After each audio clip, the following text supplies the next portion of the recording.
तो बेटा आज की क्लास में हम लोग वन शॉट में sexual reproduction in flowering plants खत्म करने वाले हैं। डरने की जरूरत नहीं है यार, जितना बड़ा तुम्हें चैप्टर लगता है उतना बड़ा नहीं है। आज तुम मेरे साथ इस क्लास में पढ़ना मेल गैमीटोफाइट से क्या समझ आ रहा है, ऐसा स्ट्रक्चर, ठीक है, जिसके अंदर मेल के गैमीट प्रेजेंट है। मेल के अंदर रिप्रोडक्शन कौन कराता है? मेल रिप्रोडक्टिव पार्ट कराता है। तुम्हें भी ऐसा प्यारा सा बटरफ्लाई जैसा स्ट्रक्चर मिलेगा अगर तुम इसे ऐसे खोलो। 4 लोब्स होते हैं, इसलिए बायलोब्ड एंथर को हम लोग डाइथिकस भी बोलते हैं। ठीक है, क्या बोलते हैं? डाइथिकस।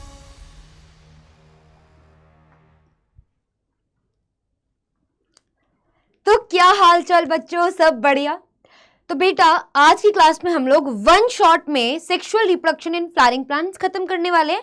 डरने की जरूरत नहीं है यार, जितना बड़ा तुम्हें चैप्टर लगता है उतना बड़ा नहीं है। आज तुम मेरे साथ इस क्लास में पढ़ना, एक साथ इस चैप्टर को मस्त तरीके से कंप्लीट करेंगे एंड लास्ट तक बने रहना। सब कुछ कवर हो जाएगा इस वन शॉट में, ऑलमोस्ट सब।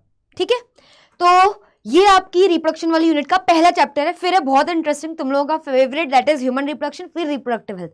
आज हम लोग कंप्लीट करेंगे sexual reproduction in flowering plants. Flowering मतलब कौन से? एंजियोस्पर्म्स। ठीक है, अब आ जाओ बेटा, अब शुरू करते हैं।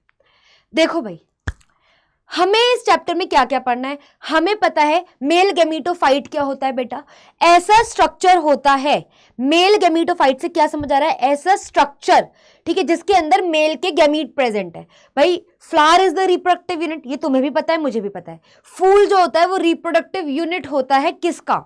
एक प्लांट का, एंजियोस्पर्म्स में। जैसे हमारे अंदर रिप्रोडक्शन कौन कराता है? मेरे अंदर फीमेल रिप्रोडक्टिव पार्ट है, उसके अलग अलग मेरे पास उसके छोटे छोटे पार्ट्स है, ऑर्गन्स है ना। मेल के अंदर रिप्रोडक्शन कौन कराता है? मेल रिप्रोडक्टिव पार्ट कराता है। ऐसे ही प्लांट्स में आपकी जो रिप्रोडक्शन है वो कौन कराता है? भाई फ्लावर कराता है। तो फ्लावर को कहा गया है कि it is the reproductive structure of a plant. ये क्या है? रिप्रोडक्टिव स्ट्रक्चर होता है प्लांट का या एंजियोस्पर्म्स का। ठीक है, अब हमें ये जानना है भाई प्लांट में मेल गैमीट कहां प्रेजेंट है। तो वो स्ट्रक्चर जिसके अंदर मेल गैमीट बनता है ना बेटा, that is called as male gametophyte. ठीक है, तो मेल गैमीटोफाइट कौन है भाई? पोलन ग्रेन है। पोलन ग्रेन के अंदर ही तो मेल गैमीट होता है। ठीक है, जबकि फीमेल गैमीटोफाइट क्या है? जिसके अंदर फीमेल गैमीट हो। कहां होता है फीमेल गैमीट? ओवम प्रेजेंट, सबको पता है, एम्ब्रियोसेक है ना। ओवरी के अंदर ओव्यूल, ओव्यूल के अंदर एम्ब्रियोसेक, और एम्ब्रियोसेक के अंदर होता है बेटा ओवम, है ना। तो फीमेल गैमीटोफाइट क्या हो जाएगा? एम्ब्रियोसेक हो जाएगा। क्या हो जाएगा?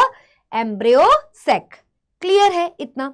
अब मैम ये स्ट्रक्चर बनते कैसे हैं उनको समझने के लिए यार तुम्हें 2 प्यारे से टर्म्स आज समझने हैं। 5 मिनट, एक टॉपिक कंप्लीट। ठीक है, पहला है बेटा माइक्रोस्पोरोजेनेसिस एंड दूसरा टॉपिक होगा मेगास्पोरोजेनेसिस।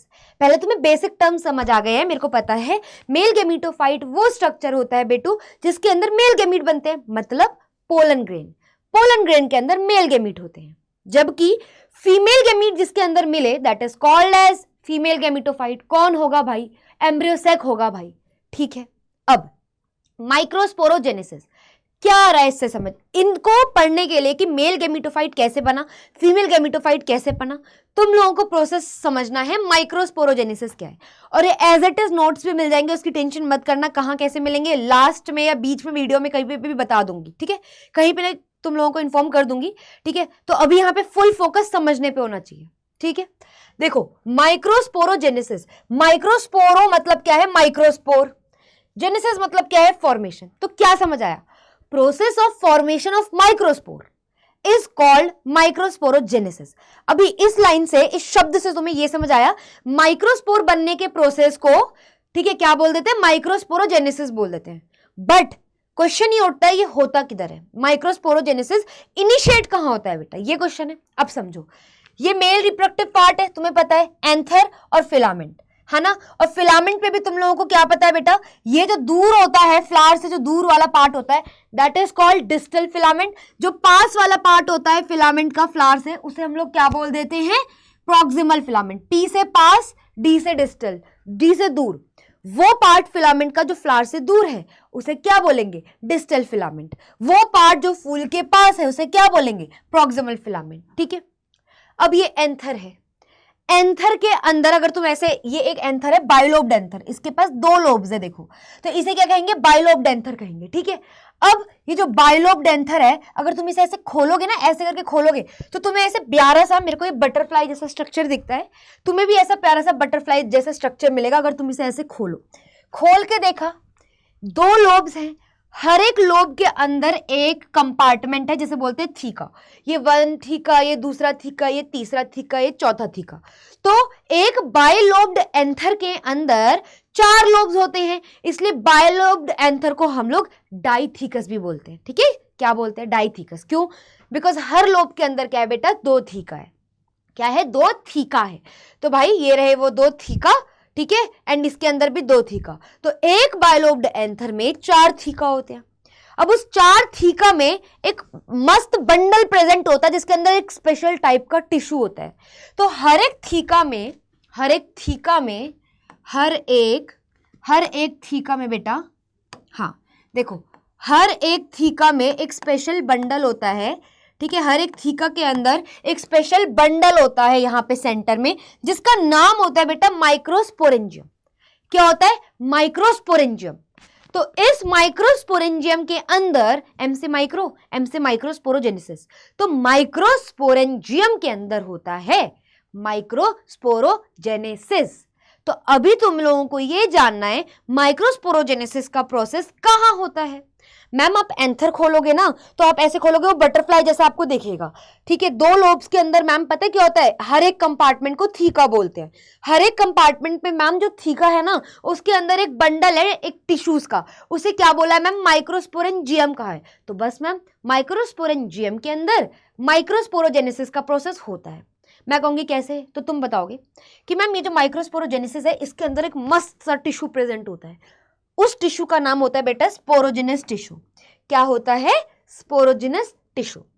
मेरे साथ बोलो, स्पोरोजिनस टिश्यू। वेरी गुड, हो गया याद तुम्हें। अब इस माइक्रोस्पोरेंजियम के अंदर बेटा ये जो स्पोरोजिनस टिश्यू है बेटा, tissue is group of cell. तो इसमें एक बहुत बेहतरीन सा सेल होता है जिसका नाम है पोलन मदर सेल, या फिर also known as microspore mother cell. लिख लिया, पोलन मदर सेल या फिर माइक्रोस्पोर मदर सेल। ठीक है, इतना क्लियर है? ठीक है, माइक्रोस्पोर मदर सेल बेटा डिप्लॉयड होता है। ठीक है, इसमें जैसे ही एक सिंगल मियोसिस हो जाएगी, जैसे ही फर्स्ट एक मियोसिस का राउंड हो जाएगा, इससे पता क्या बनेंगे? तुम्हें पता ही है, मियोसिस होके एक डिप्लॉयड सेल से 4 हैप्लॉयड सेल मिलते हैं। क्या मिलते हैं? 4 हैप्लॉइड सेल मिलते हैं। मतलब कि यहाँ पे कंप्लीट सेट ऑफ क्रोमोसोम था इस सेल के अंदर, अब इससे 4 सेल बने जिनका haploid, half number of chromosome गया है। ठीक है, ठीक है, तो 4 सेल मिल गए। अब लेकिन ये 4 सेल्स प्रेजेंट तो हैं, माइक्रोस्पोर टेट्राड बनता है। माइक्रोस्पोर नहीं बोल रहे, क्यों? बिकॉज ये जो 4 माइक्रोस्पोर बने ना बेटा, ये आपस में 4 के ग्रुप में प्रेजेंट होते हैं इनिशियली, तो इसीलिए इसे कहा है माइक्रोस्पोर टेट्राड। क्या बोला? माइक्रोस्पोर टेट्राड बोला। ठीक है, अभी जो माइक्रोस्पोर टेट्राड बना है, लेटर ऑन क्या होते हैं बेटा? ये माइक्रोस्पोर्स में डेवलप हो जाते हैं इंडिविजुअली। 4 माइक्रोस्पोर बन गए, किससे? एक पोलन मदर सेल से। और फिर एक ये जो माइक्रोस्पोर बनता है ना, एक माइक्रोस्पोर, इसमें बेटा माइटोसिस होती है। एक माइटोसिस होती है तो पोलन ग्रेन बन जाता है। बहुत इजी, बहुत इजी। ठीक है, इस माइक्रोस्पोर में माइटोसिस होती है, एक माइटोसिस होती है, और क्या बन जाता है? पोलन ग्रेन बन जाता है। लेकिन इसमें बात क्या है, ट्विस्टिंग क्या है कि भाई जो पोलन ग्रेन इसमें बनता है वो कैसा होता है बेटा? 2 सेल स्टेज में होता है। मतलब कि उसके अंदर 2 सेल्स होते हैं। बताऊंगी आगे कौन कौन से वो सेल है। 2 सेल स्टेज। तो यहां से क्वेश्चन आता है, जो पोलन ग्रेन 2 सेल स्टेज में बनता है उसमें कितनी सेल डिवीजन होती है? भाई 1 मियोसिस हो रही है, 1 मियोसिस हो रही है तो वो माइक्रोस्पोर बनता है। फिर उस एक माइक्रोस्पोर में क्या होता है? माइटोसिस होती है, 1 माइटोसिस हुई, तब जाके 2 cell stage of pollen grain बनती है। तो 60% एंजियोस्पर्म में 2 सेल स्टेज होती है बेटा पोलन ग्रेन की। क्लियर इतना? उसके बाद क्या होता है? सेकंड माइटोसिस होती है। क्या होता है? सेकंड माइटोसिस होती है भैया। सेकंड माइटोसिस अगर हो जाए ये 2 सेल्ड वाले पोलन ग्रेन में, तो इसका जो नीचे वाला सेल है बेटा, ये 2 सेल में डिवाइड हो जाता है। तो अब एक सेल ऊपर बड़ा सा और 2 नीचे, तो ये क्या है? 3 सेल स्टेज हो गई। तो अगर एक मियोसिस के बाद 2 माइटोसिस हो जाए तो 3 सेल स्टेज, जो कि 40% ऑफ एंजियोस्पर्म्स में देखने के लिए मिलते हैं। मतलब कि 60% ऑफ फ्लावरिंग प्लांट्स ऐसे हैं जिनका पोलन ग्रेन कैसा है? 2 सेल स्टेज में है, और 40% फ्लावरिंग प्लांट्स या एंजियोस्पर्म्स ऐसे हैं जिनका पोलन ग्रेन 3 सेल स्टेज में पड़ा है। फर्क इतना है बस कि कितनी सेल डिवीजन लग रही है 2 सेल स्टेज वाले पोलन ग्रेन को बनाने में? एक मियोसिस लग रही है, एक मियोसिस लग रही है और एक माइटोसिस लग रही है, ठीक है, एक माइटोसिस लग रही है। देखो दूसरा, अगर 2 सेल के बाद 3 सेल स्टेज वाला पोलन ग्रेन बनाना है तो क्या लग रहा है? एक मियोसिस लग रही है लेकिन 2 माइटोसिस लग रही है, 2 माइटोसिस लग रही है, तब 3 सेल स्टेज वाला तुम्हारा पोलन ग्रेन बन पा रहा है। क्लियर? तो यहां से तुम्हें कुछ पॉइंट समझ आए, तुम्हें यह समझ आया माइक्रोस्पोरोजेनेसिस क्या है? The process of formation of microspore from microspore mother cell by undergoing meiosis. Meiosis होती है उसमें, तब जाके वो बनता है, दैट इज कॉल्ड माइक्रोस्पोरोजेनेसिस। ठीक है, अब जो माइक्रोस्पोर फॉर्म है, सेकंड पॉइंट आप बताओगे कि ये जो माइक्रोस्पोर बन गया है इसका कुछ काम भी तो होगा जीवन में, कुछ तो वजूद होगा। क्या वजूद है बेटा? Microspore forms the male gametophyte called pollen grain. इतना भी समझ आ गया तुम लोगों को, है ना, कि माइक्रोस्पोर जो बना उससे male gametophyte called pollen grain बनता है। अभी दिखाया कैसे, ठीक है, समझ आ गया, एक बार देख लीजिए। ठीक है, अब मैं एक चीज बताती हूं भाई, एंथर के अंदर इतना इंपॉर्टेंट काम चल रहा है, मिशन चल रहा है, माइक्रोस्पोरेंजियम के अंदर माइक्रोस्पोरोजेनेसिस हो रहा है जिससे माइक्रोस्पोर बन रहा है, वही माइक्रोस्पोर बेटा पोलन ग्रेन बना रहा है ना, लेटर ऑन। तो द थिंग इज भाई, इसको ऐसे तो नहीं छोड़ सकते, इसमें तो बहुत सारी प्रोटेक्टिव कवरिंग होगी, नेचर ने दिया होगा।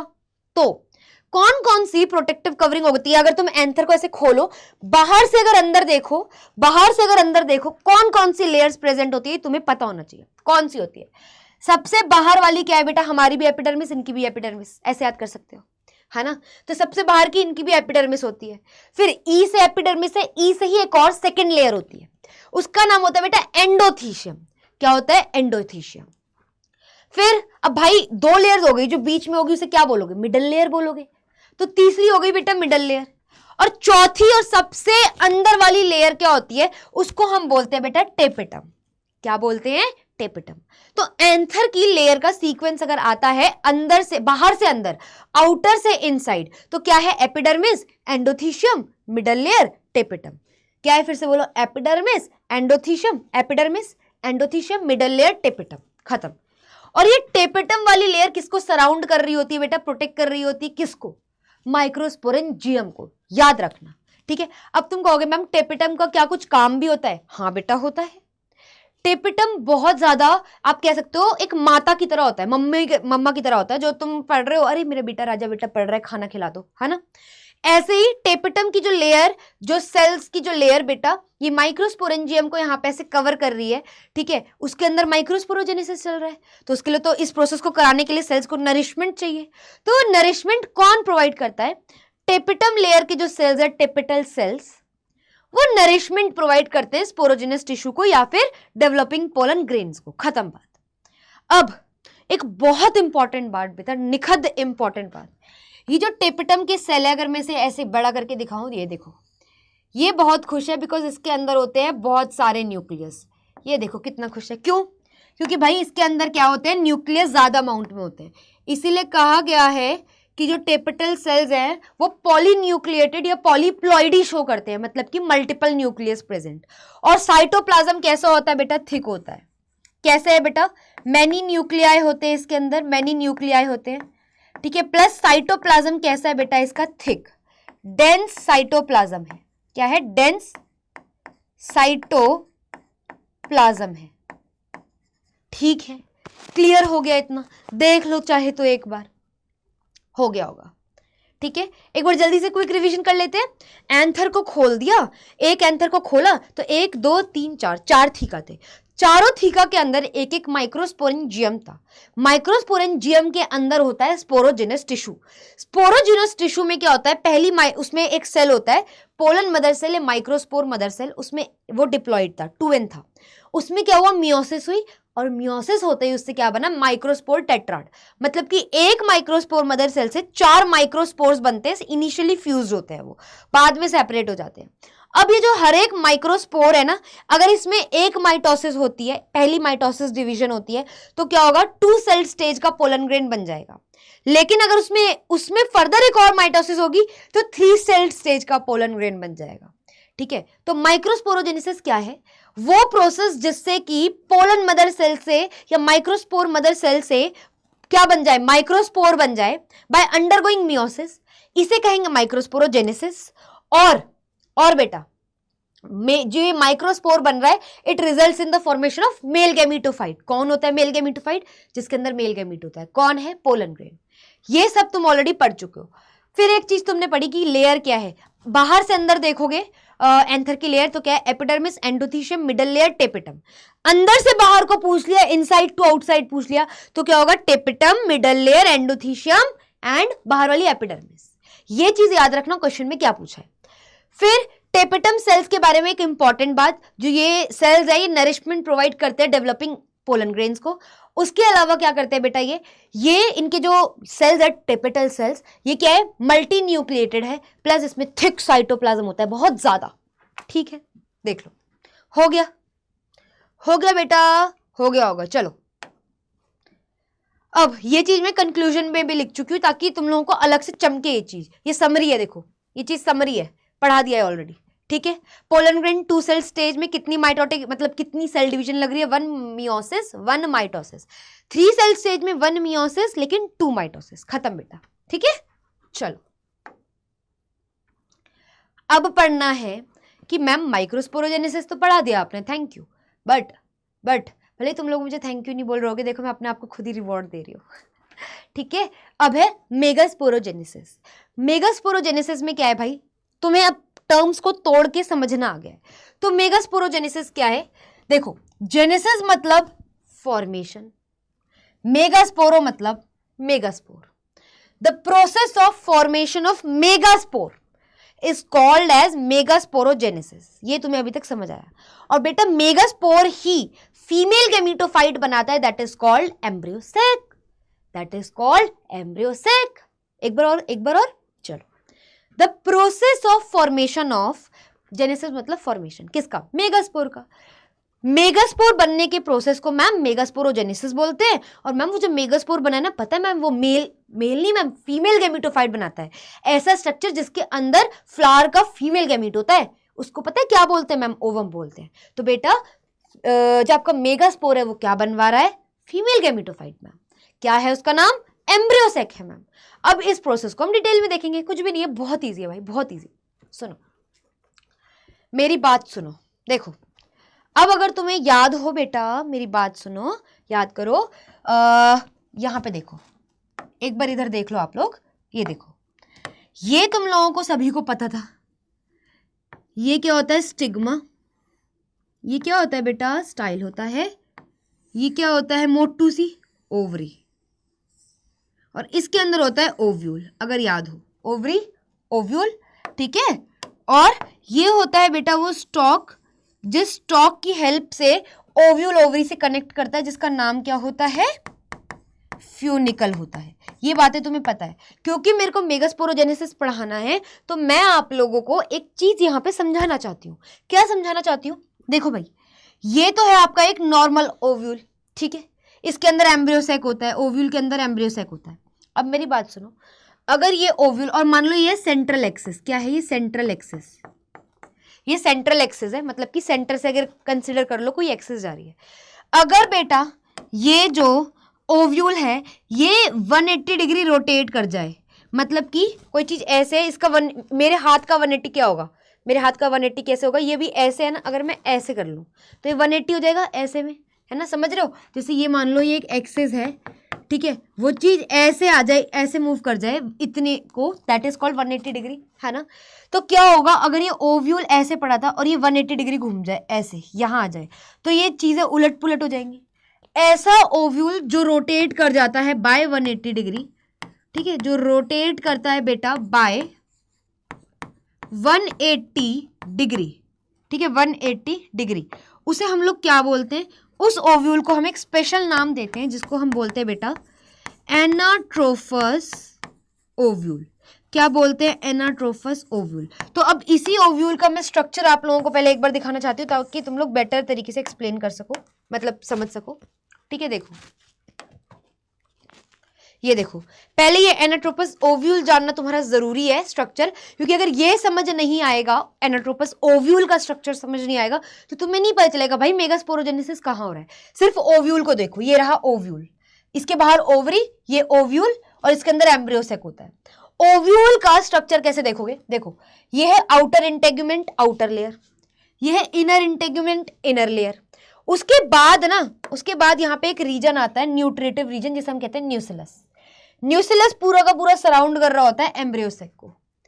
तो अभी तुम्हें कहानी जाननी है, अब तुम्हें पता है कि पहले जब ये एम्ब्रियोसेक नहीं बना होता है, इसे छुपा दो, अभी नहीं बना, तो क्या होगा ओव्यूल के अंदर, आउटर इंटेगुमेंट, इनर इंटेगुमेंट, और क्या होगा बेटा, और होगा न्यूसिलस। अब तुम्हें स्ट्रक्चर समझ आ गया, स्ट्रक्चर समझ आ गया, सुनना। और ये क्या है, फ्यूनिकल। अगर देखो, इधर देखो, अगर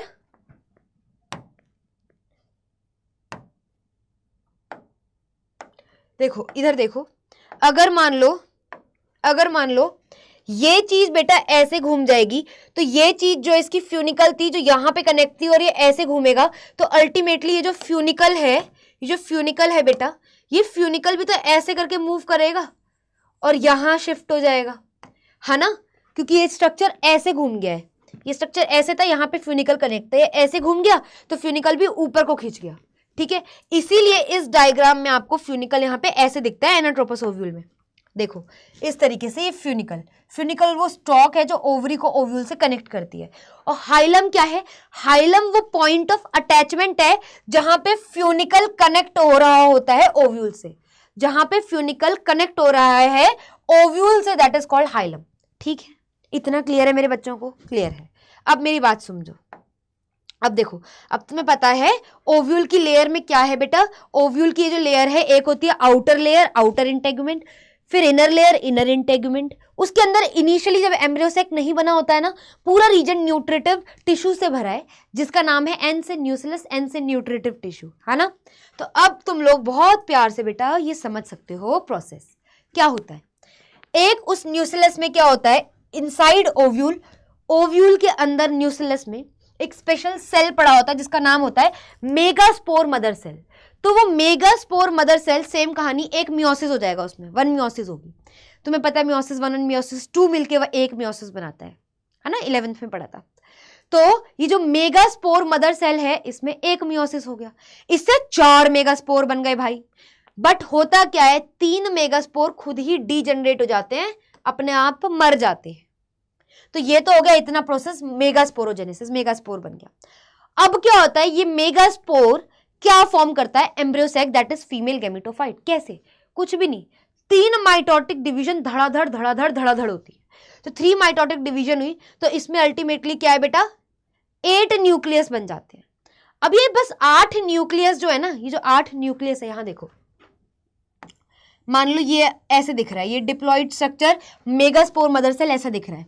तो अब ये मेगास्पोर है, बाकी तो क्या हो गए भाई, 4 मेगास्पोर बने, 3 डिजनरेट हो गए। एक जो मेगास्पोर है उसमें 3 माइटोटिक डिवीजन हुई धड़ाधड़, तो उनका एक न्यूक्लियस 8 में डिवाइड हो गया, एक न्यूक्लियस बेटा 8 में डिवाइड हो गया। एंड अल्टीमेटली अब क्या हो रहा है, एक न्यूक्लियस क्या हो गया, 8 में डिवाइड हो चुका है। अब ये सेल्स जो सेल्स बनी, ये जो न्यूक्लियस है ना, ये न्यूक्लियस जो है, ये अपने आप को बस अच्छे तरीके से अरेंज कर लेंगे, अपने आप को अच्छे तरीके से अरेंज कर लेंगे। पहले क्या हुआ, न्यूक्लियर डिवीजन हुआ, फिर लेटर ऑन क्या हुआ बेटा, साइटोकाइनेसिस हुआ। साइटोकाइनेसिस हुआ मतलब कि इस हर एक न्यूक्लियस के पास अपना साइटोप्लाज्म आ गया और सेल वॉल बन गई। ठीक है, इस तरीके से ये कैसे बन गए बेटा, सेल्स बन गए कुछ। अब इन सेल्स ने अपने आप को इस रूप में, इस ओरिएंटेशन में सजा लिया, और यही एम्ब्रियोसेक बन गया। अब इस एम्ब्रियोसेक का आपको बस स्ट्रक्चर जानना है कैसा होता है। बेस पे होते हैं 3 अंटियां, that is 3 antipodal cells present होते हैं। अपर पार्ट पे क्या होते हैं बेटा, एग एपरेटस बोलते हैं। उसमें क्या क्या होते हैं, 2 सिनर्जिड्स होते हैं और एक एग होता है। 2 सिनर्जिड्स होते हैं, एक एग होता है, इसको मिला के हम एग एपरेटस बोलते हैं। Egg is the female gamete. ठीक है, सिनर्जिड्स के बेस पे ये येलो येलो कलर की थिकनिंग दिख रही है, इसे फिलीफॉर्म अपैरेटस बोलते हैं। इसे हम लोग फिलीफॉर्म अपैरेटस बोलते हैं, फिलीफॉर्म अपैरेटस बोलते हैं। अब क्या है, एक रह गया सेंटर में 2 न्यूक्लियस आपस में ऐसे प्रेजेंट है, लेकिन इनका सेल एक ही है, तो इन्हें बोलते हैं पोलर न्यूक्लियाई, जो कि प्रेजेंट होते हैं सेंट्रल सेल में। तो तुम देखो तो जरा कितने सेल हो गए और कितने न्यूक्लियस है। ये एक एम्ब्रियो सैक बन गया जिसमें नीचे 3 एंटीपोडल सेल्स, ऊपर 2 सिनर्जिड एक एग और बीच में सेंट्रल सेल में क्या प्रेजेंट है, 2 पोलर न्यूक्लियाई एक ही सेल के अंदर प्रेजेंट है। क्लियर? अब समझना क्या है, इसको क्या बोलते हैं, इस पूरे स्ट्रक्चर को एम्ब्रियो सैक बोलते हैं, फीमेल गैमेटोफाइट बोलते हैं, क्योंकि एग इसके अंदर बन रहा है। ये देखो, ठीक है बेटा। अब मेरी एक बहुत इंपॉर्टेंट बात समझना, ये जो आपका एम्ब्रियो सैक है इसे हम लोग क्या बोलते हैं, 7 सेल्ड 8 न्यूक्लिएटेड कंडीशन बोलते हैं।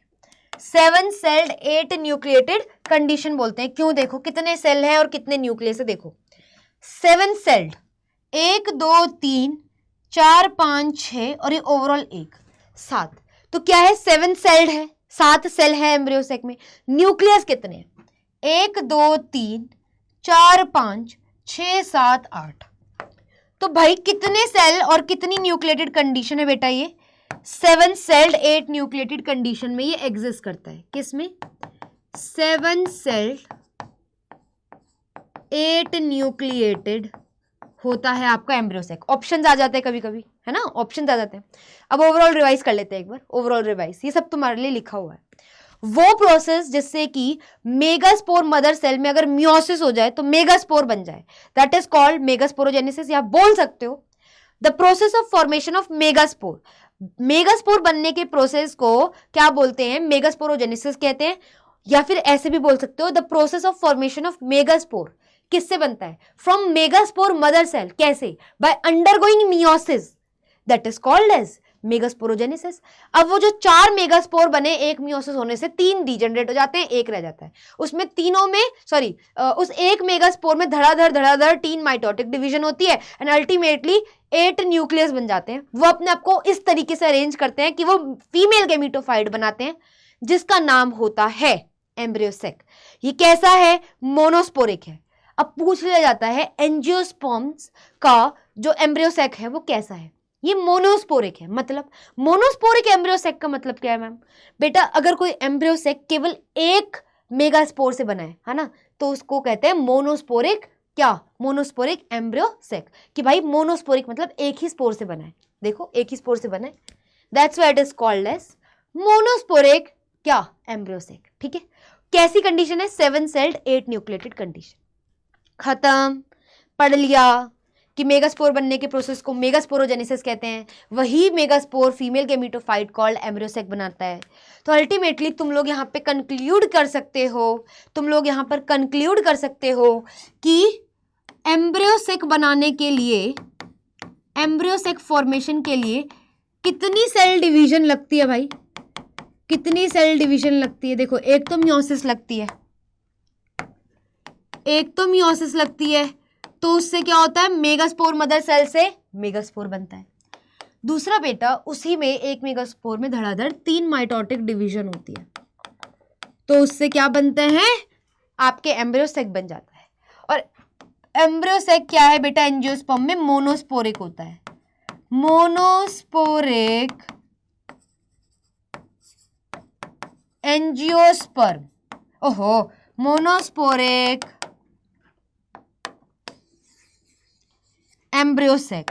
मोनोस्पोरिक एम्ब्रियो सैक मतलब कि मेड फ्रॉम सिंगल मेगास्पोर। मतलब क्या है? मेड फ्रॉम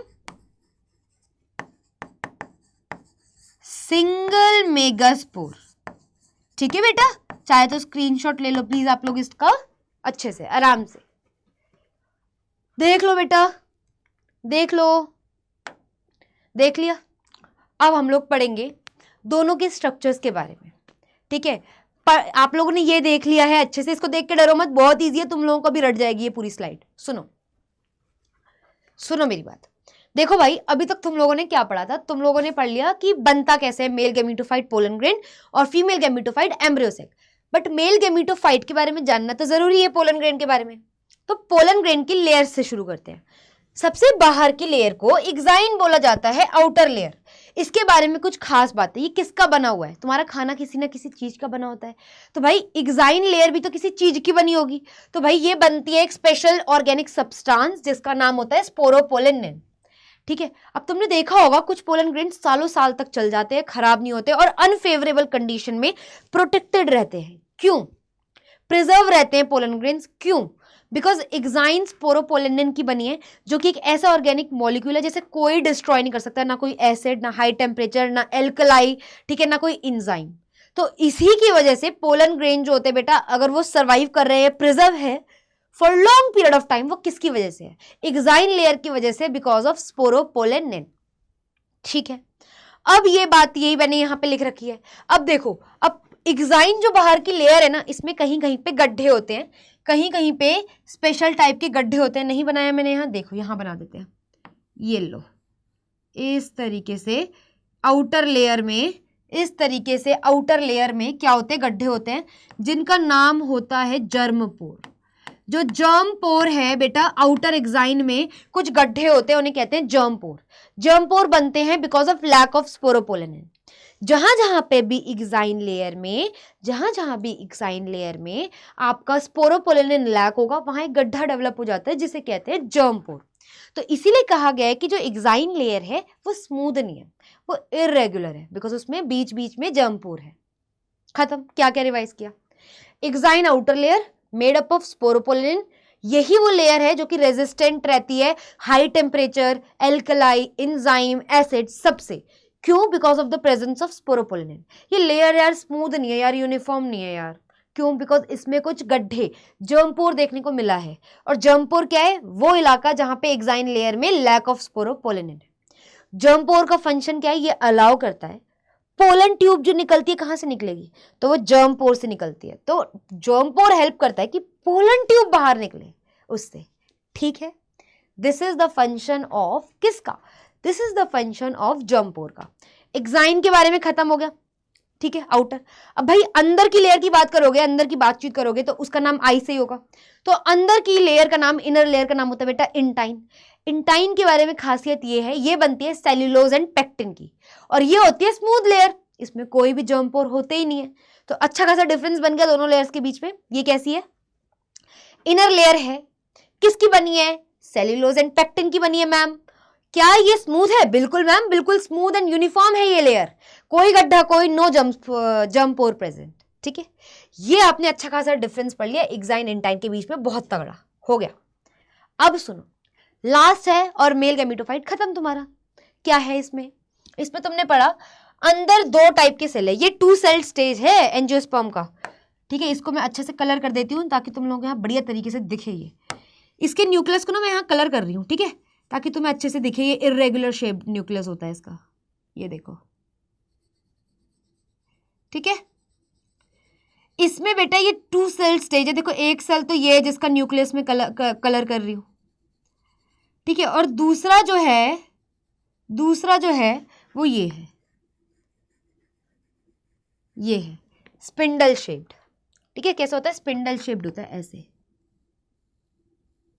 ठीक है, अब सुनो, ये 2 सेल स्टेज है पोलन ग्रेन की, जो कि 60% एंजियोस्पर्म में मिलती है।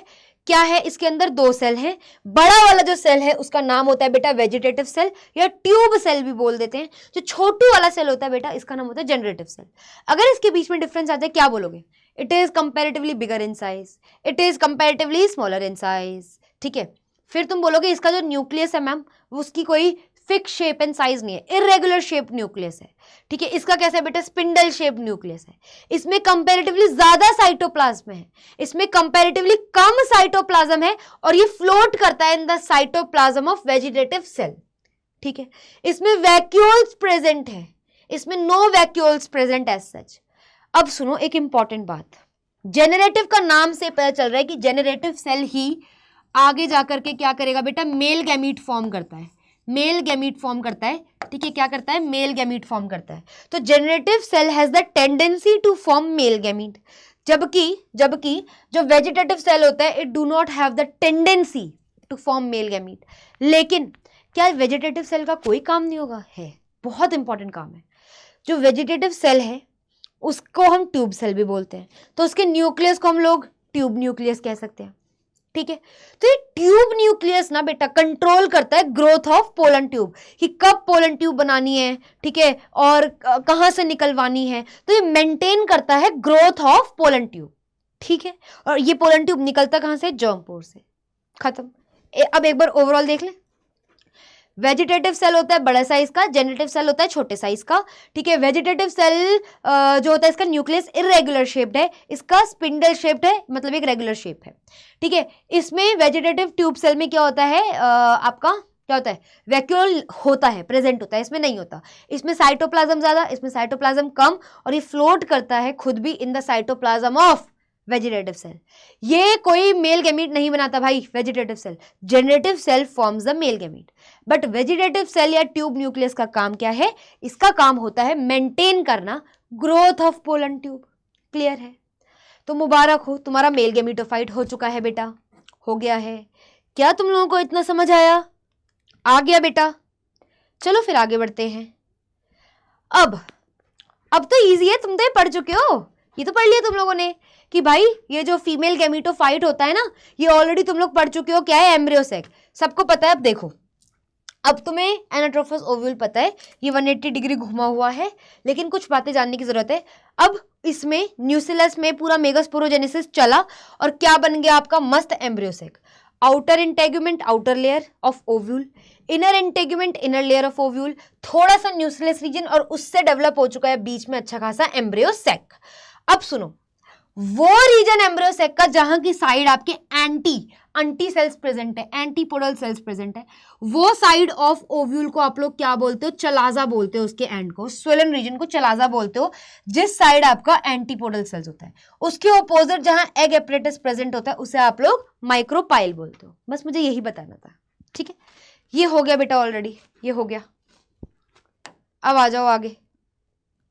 इसको करने से पहले अब तुम लोग मेजर क्या क्या कर चुके हो, मेरी बात सुनो। तुम लोगों ने माइक्रोस्पोरोजेनेसिस, मेगास्पोरोजेनेसिस, मेल गैमीटोफाइट और फीमेल गैमीटोफाइट अच्छे से पढ़ लिया है। अब तुम लोग क्या पढ़ोगे, टाइप्स ऑफ पॉलिनेशन, ठीक है।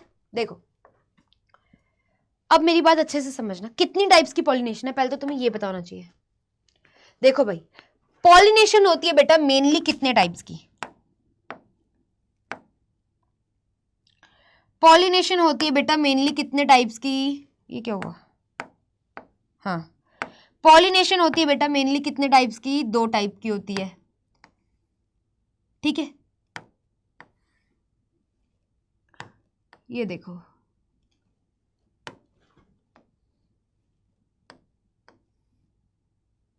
ठीक है, पॉलिनेशन होती है बेटा मेनली 2 टाइप की। एक होती है भाई सेल्फ पॉलिनेशन, एक होती है बेटा सेल्फ पॉलिनेशन,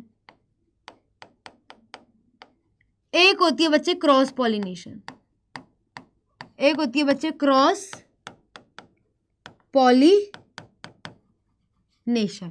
एक होती है सेल्फ पॉलिनेशन, एक होती है क्रॉस पॉलिनेशन। सेल्फ पॉलिनेशन के 2 टाइप्स होते हैं, सेल्फ पॉलिनेशन के बेटा 2 टाइप्स होते हैं। एक होती है भैया ऑटोगेमी, ऑटोगेमी, एक होती है बेटा जिटनोगेमी, जिटनोगेमी। तो एक होती है बेटा ऑटोगेमी, एक होती है जिटनोगेमी। ये क्या है, 2 टाइप की सेल्फ पॉलिनेशन है। जबकि क्रॉस पॉलिनेशन का दूसरा नाम है जीनोगेमी, जीनोगेमी, ठीक है। अब अच्छे से नाम बता दिए हैं कि सेल्फ पॉलिनेशन के 2 टाइप है भैया, ऑटोगेमी एंड जिटनोगेमी, ठीक है। सेल्फ पॉलिनेशन के 2 टाइप, ऑटोगेमी, जिटनोगेमी। क्रॉस पॉलिनेशन को ऐसा टाइप नहीं है, इसका दूसरा नाम है जीनोगेमी। इतना रिवाइज कर लो, इतना रिवाइज कर लो तो हो गया बेटा। चलो आगे बढ़े। अब बहुत अच्छे से समझना, ये बेटा एक प्लांट है, फॉर एग्जाम्पल ये एक प्लांट ए है, ये एक प्लांट बी है। बेटा इसके फूल पत्ती सब एक जैसी दिख रही हैं, तो इसका मतलब क्या है, ये दोनों सेम स्पीशीज है। कैसी हैं बच्चे, ये कैसी हैं बेटू, सेम स्पीशीज है, सेम स्पीशीज। सेम स्पीशीज क्या है, जैसे हिबिस्कस का ही पोलन ग्रेन हिबिस्कस के ही स्टिग्मा के ऊपर लैंड करे तो उसे क्या बोलेंगे, उसे हम लोग क्या बोलते हैं, उसे हम लोग बोल देते हैं बेटा सेम स्पीशीज। ठीक है, ये नहीं कि एप्पल के पोलन ग्रेन अगर लैंड कर रहा है तो ये अलग स्पीशीज है, ह्यूमन एक अलग स्पीशीज, कुत्ता एक अलग स्पीशीज। तो स्पीशीज क्या है, ऐसे ग्रुप ऑफ ऑर्गेनिज्म जो आपस में रिप्रोड्यूस करे तो उनके बच्चे पैदा हो जाए नेचुरली। ठीक है, ये नहीं आर्टिफिशियल कंडीशन में करा देंगे मैम। ठीक है, कुत्ते और गधे को एक ही बना देंगे मैम, ऐसा नहीं होता है बेटा। नेचुरली ग्रुप ऑफ ऑर्गेनिज्म जो एक साथ अगर इंटरब्रीड करके अपने जैसे नूने नूने क्यूट क्यूट बच्चे बना लेना, उन्हें बोलते हैं स्पीशीज। ठीक है, ठीक है, अब सुनना, अब सुनो, ये है सेम स्पीशीज, प्लांट है, प्लांट भी बस दूसरे अलग अलग प्लांट है, ये एक प्लांट ये दूसरा प्लांट, स्पीशीज इनकी सेम है। फ्लावर्स तुम लोग देख सकते हो यहाँ बाइसेक्सुअल है, मतलब कि बाइसेक्सुअल मतलब stigma style ovary that is female reproductive part भी है, anther filament male reproductive part भी है, गुड टू गो। अब अगर एक ही फूल के अंदर मेल पार्ट फीमेल पार्ट, मतलब फूल कैसा है, बाइसेक्सुअल। अगर फूल बाइसेक्सुअल तो प्लांट भी बाइसेक्सुअल, डंडना डंडन। अब पॉलिनेशन समझो, पहले तो तुम्हें पता होना चाहिए पॉलिनेशन क्या है। पॉलिनेशन क्या है, ट्रांसफर हो जाए अगर पोलन ग्रेन का फ्रॉम एंथर टू स्टिग्मा, इसको हम क्या बोलते हैं, पॉलिनेशन बोलते हैं। इजी है, पॉलिनेशन क्या है बेटा, ट्रांसफर है पोलन ग्रेन का फ्रॉम एंथर टू स्टिग्मा, लिख देती हूं। ट्रांसफर है किसका, transfer of pollen grain, transfer of pollen grain from anther to stigma. क्या है बेटू, transfer of pollen grain from anther to stigma is called as pollination.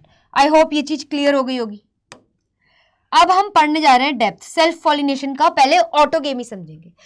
अगर ट्रांसफर हो रहा है पोलन ग्रेन का from anther to stigma of same flower, इसी फूल के पोलन ग्रेन इसी फूल के स्टिग्मा के ऊपर जाके लैंड करे तो इसे कहते हैं बेटा ऑटोगेमी। क्या बोलेंगे, autogamy. Transfer of pollen grain from anther to stigma of same flower, of same plant, of same species, that is called as self pollination का ऑटोगेमी। बिल्कुल प्योर फॉर्म है ये सेल्फ पॉलिनेशन की। अब देखो, अब देखो, अगर ट्रांसफर हो जाए इसके पोलन ग्रेन का from anther to stigma of another flower, अलग फूल का, अलग दूसरे फूल का पोलन ग्रेन दूसरे फूल के स्टिग्मा पे लैंड कर रहा है लेकिन same plant same species, that is called self pollination. But अब इसका नाम हो जाएगा जिटनोगेमी। और यही चीज आप लोगों को यहां पे भी दिखाई है। ट्रांसफर हो जाए अगर, ट्रांसफर हो जाए अगर पोलन ग्रेन का from anther to stigma of another flower, another flower same plant same species है लेकिन, दैट इज कॉल्ड जिटनोगेमी। दिखा दी जिटनोगेमी। अब गजब, अब है गजब केस, बिल्कुल गजब केस। अगर ट्रांसफर हो जाए, अगर ट्रांसफर हो जाए पोलन ग्रेन का from anther to stigma of another flower of another plant लेकिन स्पीशीज सेम है, इट इज कॉल्ड एज क्या, ज़ीनोगेमी। क्लियर है। अगर ट्रांसफर हो जाए पोलन ग्रेन का from anther to stigma of another flower of another plant लेकिन species same है, then it is called as xenogamy या फिर बेटा क्रॉस पॉलिनेशन। आई होप आप लोगों को इतना आ गया होगा समझ। एक बार देख लो अच्छे से, चाहे तो स्क्रीनशॉट ले लो इसका। हो गया बेटू, हो गया आप लोगों को। चलो, ये आप लोगों के लिए डेफिनेशन होगी, चाहे तो आप लोग स्क्रीनशॉट ले लेना। ठीक है, अब आगे बढ़ते हैं, अब आगे बढ़ते हैं। अब मेरी ना बात सुनो, पता है क्या होता है जब कहते हैं ना हमारे इंडियन कल्चर में कि आसपास सेम लोगों से, मतलब होता है ना क्लोज रिलेटिव्स से शादी नहीं करनी। क्यों पता है, जब आप बहुत लंबे टाइम तक क्लोज रिलेटिव्स में शादी करोगे तो एक समय आएगा जब कुछ जनरेशन्स बाद जो आपकी पीढ़ी होगी ना बेटा, उनके बच्चे बहुत ज्यादा हेल्दी पैदा नहीं होंगे या फिर बच्चे ही नहीं होंगे। इस प्रॉब्लम को कहते हैं इनब्रीडिंग डिप्रेशन। क्या बोलेंगे? इनब्रीडिंग डिप्रेशन, जो कि क्लोजली रिलेटेड लोगों के बीच में अगर शादी हो या फिर बहुत ज्यादा सेल्फ पॉलिनेशन हो, बिल्कुल अपने ही अंदर बिल्कुल प्योर वाला ऑटोगेमी, तो पता क्या होता है? यही होता है इनब्रीडिंग डिप्रेशन। कुछ टाइम बाद कुछ ऐसे फ्लावर्स बनेंगे जो फर्दर या तो प्लांट की स्पीशीज उस फ्लावर की स्पीशीज कंटिन्यू नहीं कर पाएंगे, ठीक है, मतलब कि स्टेराइल है, फर्टाइल नहीं है, ठीक है, बच्चे पैदा नहीं कर पाएंगे, और फ्लावर वैसे टाइप के, ठीक है, और वैसे अपनी सेम टाइप के प्लांट नहीं प्रोड्यूस कर पाएंगे। या फिर क्या होगा, प्रोड्यूस होंगे लेकिन उनमें बहुत ज्यादा वेरिएशन नहीं है। तो अगर वेरिएशन नहीं होगा तो विद चेंजिंग इन्वायरमेंट क्या है, हो सकता है प्लांट सर्वाइव ना करे, वीक हो जाए और वो मर जाए। तो इसीलिए प्लांट को भी पता है कि भाई सेल्फ पॉलिनेशन इतना भी अच्छा नहीं है भैया, तो सेल्फ पॉलिनेशन इतना अच्छा नहीं है, इनब्रीडिंग डिप्रेशन कर सकता है। तो प्लांट अपने तरीके से सेल्फ पॉलिनेशन को अवॉइड करने के लिए कुछ आउटब्रीडिंग डिवाइस को अडेप्ट करता है, ठीक है, कुछ आउटब्रीडिंग डिवाइस को अडेप्ट करता है। आउटब्रीडिंग डिवाइस क्या है? ऐसे मेथड जो प्लांट खुद यूज करता है ताकि वो प्रिवेंट कर सके सेल्फ पॉलिनेशन, ताकि क्या हो, अल्टीमेटली इनब्रीडिंग डिप्रेशन जैसी प्रॉब्लम ना हो उनकी जनरेशन में आगे। ठीक है, देख लो एक बार, पहले सिर्फ डिफाइन देखना, ठीक है, ठीक है बेटा, अब आगे आ जाओ, आ जाओ, देखो होगा क्या, होगा क्या, किस किस तरीके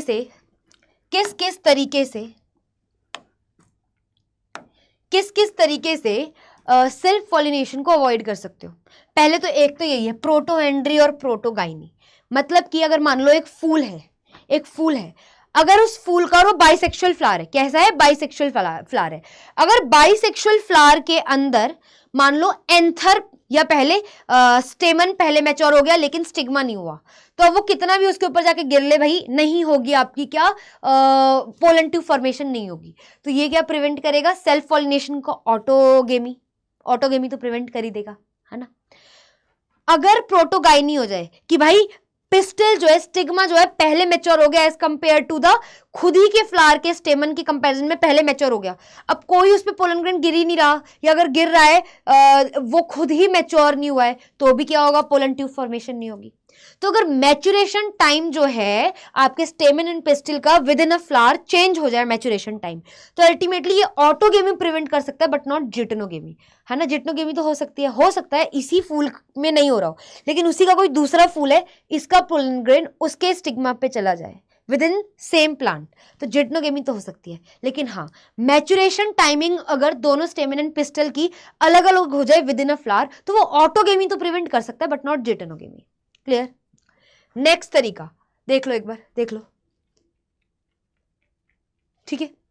नेक्स्ट तरीका क्या है बेटा, नेक्स्ट तरीका है कि अगर ये एक फूल है, इसमें position of anther and position of मतलब पोजीशन ऑफ स्टेमन और पोजीशन ऑफ पिस्टल ही अलग हो जाए। मतलब सोचो पिस्टल इतना बड़ा और एंथर और फिलामेंट इतने छोटे छोटे, वो वहां तक पहुंच नहीं पा रहे, है ना। तो अगर जो लेंथ है या जो पोजीशन है आपकी स्टेमन की एंड पिस्टल की, अगर वो बहुत वेरी करे एक फूल के अंदर, तो भी नेचुरली वो प्रिवेंट करता है सेल्फ पॉलिनेशन। कौन सा, ऑटोगेमी। ठीक है, हो गया। तीसरा तरीका क्या है, ये देखो, ये तुम लोगों को यहाँ पे दिख रहा होगा, ये ना एक प्लांट है बेटा, इस प्लांट में ना फ्लावर्स आर यूनिसेक्सुअल। का मतलब क्या होता है पता है, कि फ्लावर में या तो मेल है या फीमेल है। तो इस प्लांट में ये आपको कैसा दिख रहा है, फीमेल फ्लावर। क्यों, बिकॉज इसके पास क्या है, स्टिग्मा स्टाइल ओवरी है, एंथर फिलामेंट नहीं है, फीमेल फ्लावर। ये भी क्या है, फीमेल फ्लावर। लेकिन यहाँ क्या है, एक अलग से मेल फ्लावर है। कैसा फ्लावर, मेल फ्लावर, क्योंकि इसमें एंथर फिलामेंट दिख रहे हैं। तो इसमें फ्लावर, ये एक पौधा है जिसमें मेल फ्लावर अलग टहनी पे है, फीमेल फ्लावर अलग टहनी पे है। तो फ्लावर लेकिन यूनिसेक्सुअल है, लेकिन प्लांट तो बाइसेक्सुअल निकला, क्योंकि उसके पास मेल फ्लावर भी और फीमेल फ्लावर भी है। तो ऐसी वाली कंडीशन में ये ऑटोगेमी प्रिवेंट करता है बट नॉट जिटेनोगेमी। ठीक है, क्यों देखो, इसका पोलन ग्रेन यहां से जाएगा इस तरीके से, और कहां जाएगा, इसके स्टिग्मा पर। तो ये क्या है, ट्रांसफर हो रहा है पोलन ग्रेन का from anther to stigma of another flower of same plant same species. तो क्या है, जिटेनोगेमी है। ऑटोगेमी हो ही नहीं सकती। तो अगर फ्लावर्स आर यूनिसेक्सुअल, और यूनिसेक्सुअल के लिए कौन सी टर्म होती है तुम लोगों को पता है ना, तुम लोगों को पता है डायोशियस। तो आप कह सकते हो अगर फ्लावर्स आर यूनिसेक्सुअल और dioecious and plant is bisexual, and plant is bisexual या फिर मोनोइशियस भी बोलते हैं उसी को, ठीक है, तो ऐसे केस में you can prevent autogamy but not geitonogamy, कि अगर फूल तो यूनिसेक्सुअल है लेकिन प्लांट बाइसेक्सुअल हो, ये वाला केस, तो क्या है आप लोग प्रिवेंट कर सकते हो autogamy but not geitonogamy. But autogamy सबसे भयंकर है, हमें तो वो अवॉइड करना है प्लांट के लिए, तो वो ऐसे भी करते हैं। और ये कहाँ देखा जाता है, ये देखा जाता है कैस्टर एंड मेज में, ठीक है। अब देखो लास्ट, सेल्फ इनकम्पैटिबिलिटी, ये एक जेनेटिक तरीका है जो कि प्लांट खुद अपनाता है ताकि प्रिवेंट कर सके कंप्लीटली सेल्फ पॉलिनेशन का, ऑटोगेमी भी जिटेनोगेमी भी। इसमें क्या है, खुद का जो पोलन ग्रेन है, सॉरी जो खुद का स्टिग्मा है, वो खुद के पोलन ग्रेन को आइडेंटिफाई नहीं करता। ले मतलब ये ऐसा है, मम्मी अपने बच्चे को नहीं पहचान पा रही है ना, अपने बच्चे को नहीं पहचान पा रही। ऐसे ही क्या होता है, अगर एक बाइसेक्सुअल फ्लावर है, उसका खुद का जो स्टिग्मा है वो अपने पोलन ग्रेन को आइडेंटिफाई नहीं कर रहा है, तो क्या पोलन ट्यूब फॉर्मेशन अलाउ करेगा? नहीं करेगा। तो ऐसे में क्या होता है बेटा, ऑटोगेमी भी नहीं हो पाती, जिटेनोगेमी भी नहीं हो पाती। मतलब ऑटोगेमी भी तो नहीं, आप कह सकते हो जिटेनोगेमी हो सकती है, फिर भी ऑटोगेमी नहीं होगी। प्योर वाली जो सेल्फ पॉलिनेशन है वो नहीं होगी, ऑटोगेमी नहीं होगी। जिटेनोगेमी का हम नहीं कह सकते, हो सकता है वो हो जाए, ठीक है। तो बेसिकली सेल्फ इनकम्पैटिबिलिटी में आपको ये पता होना चाहिए कि खुद का स्टिग्मा खुद के पोलन ग्रेन्स को आइडेंटिफाई नहीं कर पा रहा है, तो दैट इज सेल्फ इनकम्पैटिबल, ठीक है। दैट इज एक तरीका जिससे प्रिवेंट कर सकते हैं सेल्फ पॉलिनेशन। आगे आ जाओ भाई, आगे आ जाओ, ठीक है, आगे आ जाओ। अब ज्यादा नहीं बचा, अब एक तरीका और बताना है मेरे को बस तुम लोगों को। क्या यहाँ पे कुछ दिख रहा है? नहीं, ठीक है। ये रहा फिफ्थ कंडीशन। अगर एक पौधा मेरे, सोचो ये है एक प्लांट, ये है, दो प्लांट है सेम स्पीशीज के, पपाया का प्लांट भी यूनिसेक्सुअल, फ्लावर भी यूनिसेक्सुअल, मतलब कि ये एक प्लांट है पपाया का, पपाया में जितने भी फ्लावर लगे ना बेटा, या तो सब मेल होंगे या सब फीमेल। ऐसा नहीं होगा एक पेड़ के अंदर मेल फ्लावर भी अलग से है, फीमेल फ्लावर भी अलग से है, नहीं। पपाया का एक प्लांट है, इसमें जितने फूल है अगर मेल हैं तो सारे ही मेल होंगे। तो ये कैसा है, प्लांट भी यूनिसेक्सुअल, फ्लावर भी यूनिसेक्सुअल, ठीक है। यहाँ पे दूसरा पेड़ है पपाया का, ये मान लो इसमें सारे के सारे फूल कैसे बेटा, वो है फीमेल है, तो फीमेल फ्लावर्स हैं, फ्लावर्स भी यूनिसेक्सुअल, प्लांट भी यूनिसेक्सुअल। तो यहां पे क्या होगा, ट्रांसफर होगा पोलन ग्रेन का from anther to stigma of another flower of another plant, लेकिन same species, that is called cross pollination. तो अगर plant and flower both are unisexual, ठीक है, अगर फूल भी और पौधा भी दोनों ही यूनिसेक्सुअल हो जाए, ठीक है, तो वो प्रिवेंट करता है both autogamy as well as geitonogamy, जैसे कि पपाया में होता है, ठीक है। और यूनिसेक्सुअल के लिए तुम लोगों को याद है कौन सी टर्म यूज होती है, जरा बताओ कौन सी होती है? डायोशियस होती है ना। तो अगर plant and flower both are dioecious, that is unisexual, तो वो क्या प्रिवेंट करता है, बोथ ऑटोगेमी एंड जिटेनोगेमी। ठीक है, क्लियर है, देख लो एक बार, टेक अ स्क्रीनशॉट। चलो आगे बढ़े, आगे बढ़ते हैं। ये देखो, इससे जाने से पहले मैं तुम्हें यहाँ पे एक बार समझा देती हूँ। मान लो ये पपाया का पेड़ है, ऐसा नहीं होता ऑब्वियसली, बट मैं इसे ऐसे बना रही हूँ क्योंकि मेरे को यही पेड़ आता है बनाना। ये पपाया का प्लांट ए है, पपाया प्लांट ए, ये है पपाया प्लांट बी, ये देखो, ये है मान लो पपाया प्लांट बी।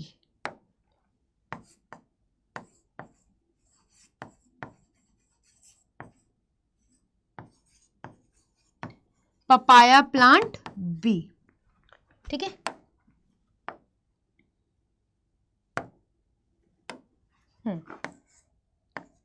ये पपाया प्लांट ए, ये पपाया प्लांट बी। अब सुनो, ये जो प्लांट है यूनिसेक्सुअल है, कहा है, इसका मतलब इसमें अगर जितने भी फूल है, फॉर एग्जांपल ये एक फूल है, थोड़ा अच्छे से बना देते हैं, ठीक है, ये एक फूल है, अगर मान लो इसमें stigma, style, ovary, peduncle, sorry रिसेप्टिकल, जिसे आप थैलेमस कहते हो, ये टहनी, पेडंकल, और इस तरीके से ये हो गए पेटल्स और ये हो गए सेपल।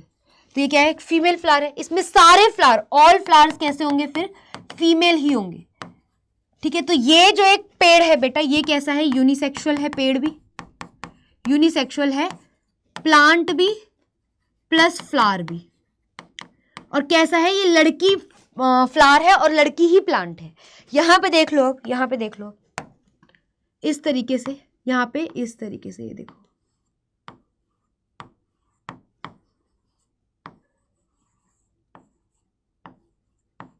इस तरीके से क्या दिख रहा है तुम लोगों को, यहाँ पे सिर्फ एंथर फिलामेंट और बाकी नॉन रिप्रोडक्टिव पार्ट्स हैं। तो ये क्या है, मेल ही फ्लावर है, मतलब कि यूनिसेक्सुअल ही फ्लावर भी है और अल्टीमेटली प्लांट भी है, प्लस प्लांट। तो अब यहां पे क्या होगा, ट्रांसफर होगा क्या, पोलन ग्रेन का from anther to stigma of another flower of another plant of same species that is papaya. So इसे हम क्या बोल देंगे, इसे हम क्या बोल देंगे, पपाया प्लांट। ठीक है, इसे हम लोग क्या बोल देंगे बेटा, इसे हम लोग बोलेंगे कि अगर flower and plant both are unisexual, या फिर इसके लिए हम टर्म यूज करते हैं डाइओइशियस, सो क्या होता है, ये प्रिवेंट करता है बोथ ऑटोगेमी प्लस जिटनोगेमी, दोनों को प्रिवेंट करता है बेटा, प्रिवेंट करता है दोनों को। समझ आया है, समझ आया मेरे बच्चों को। चलो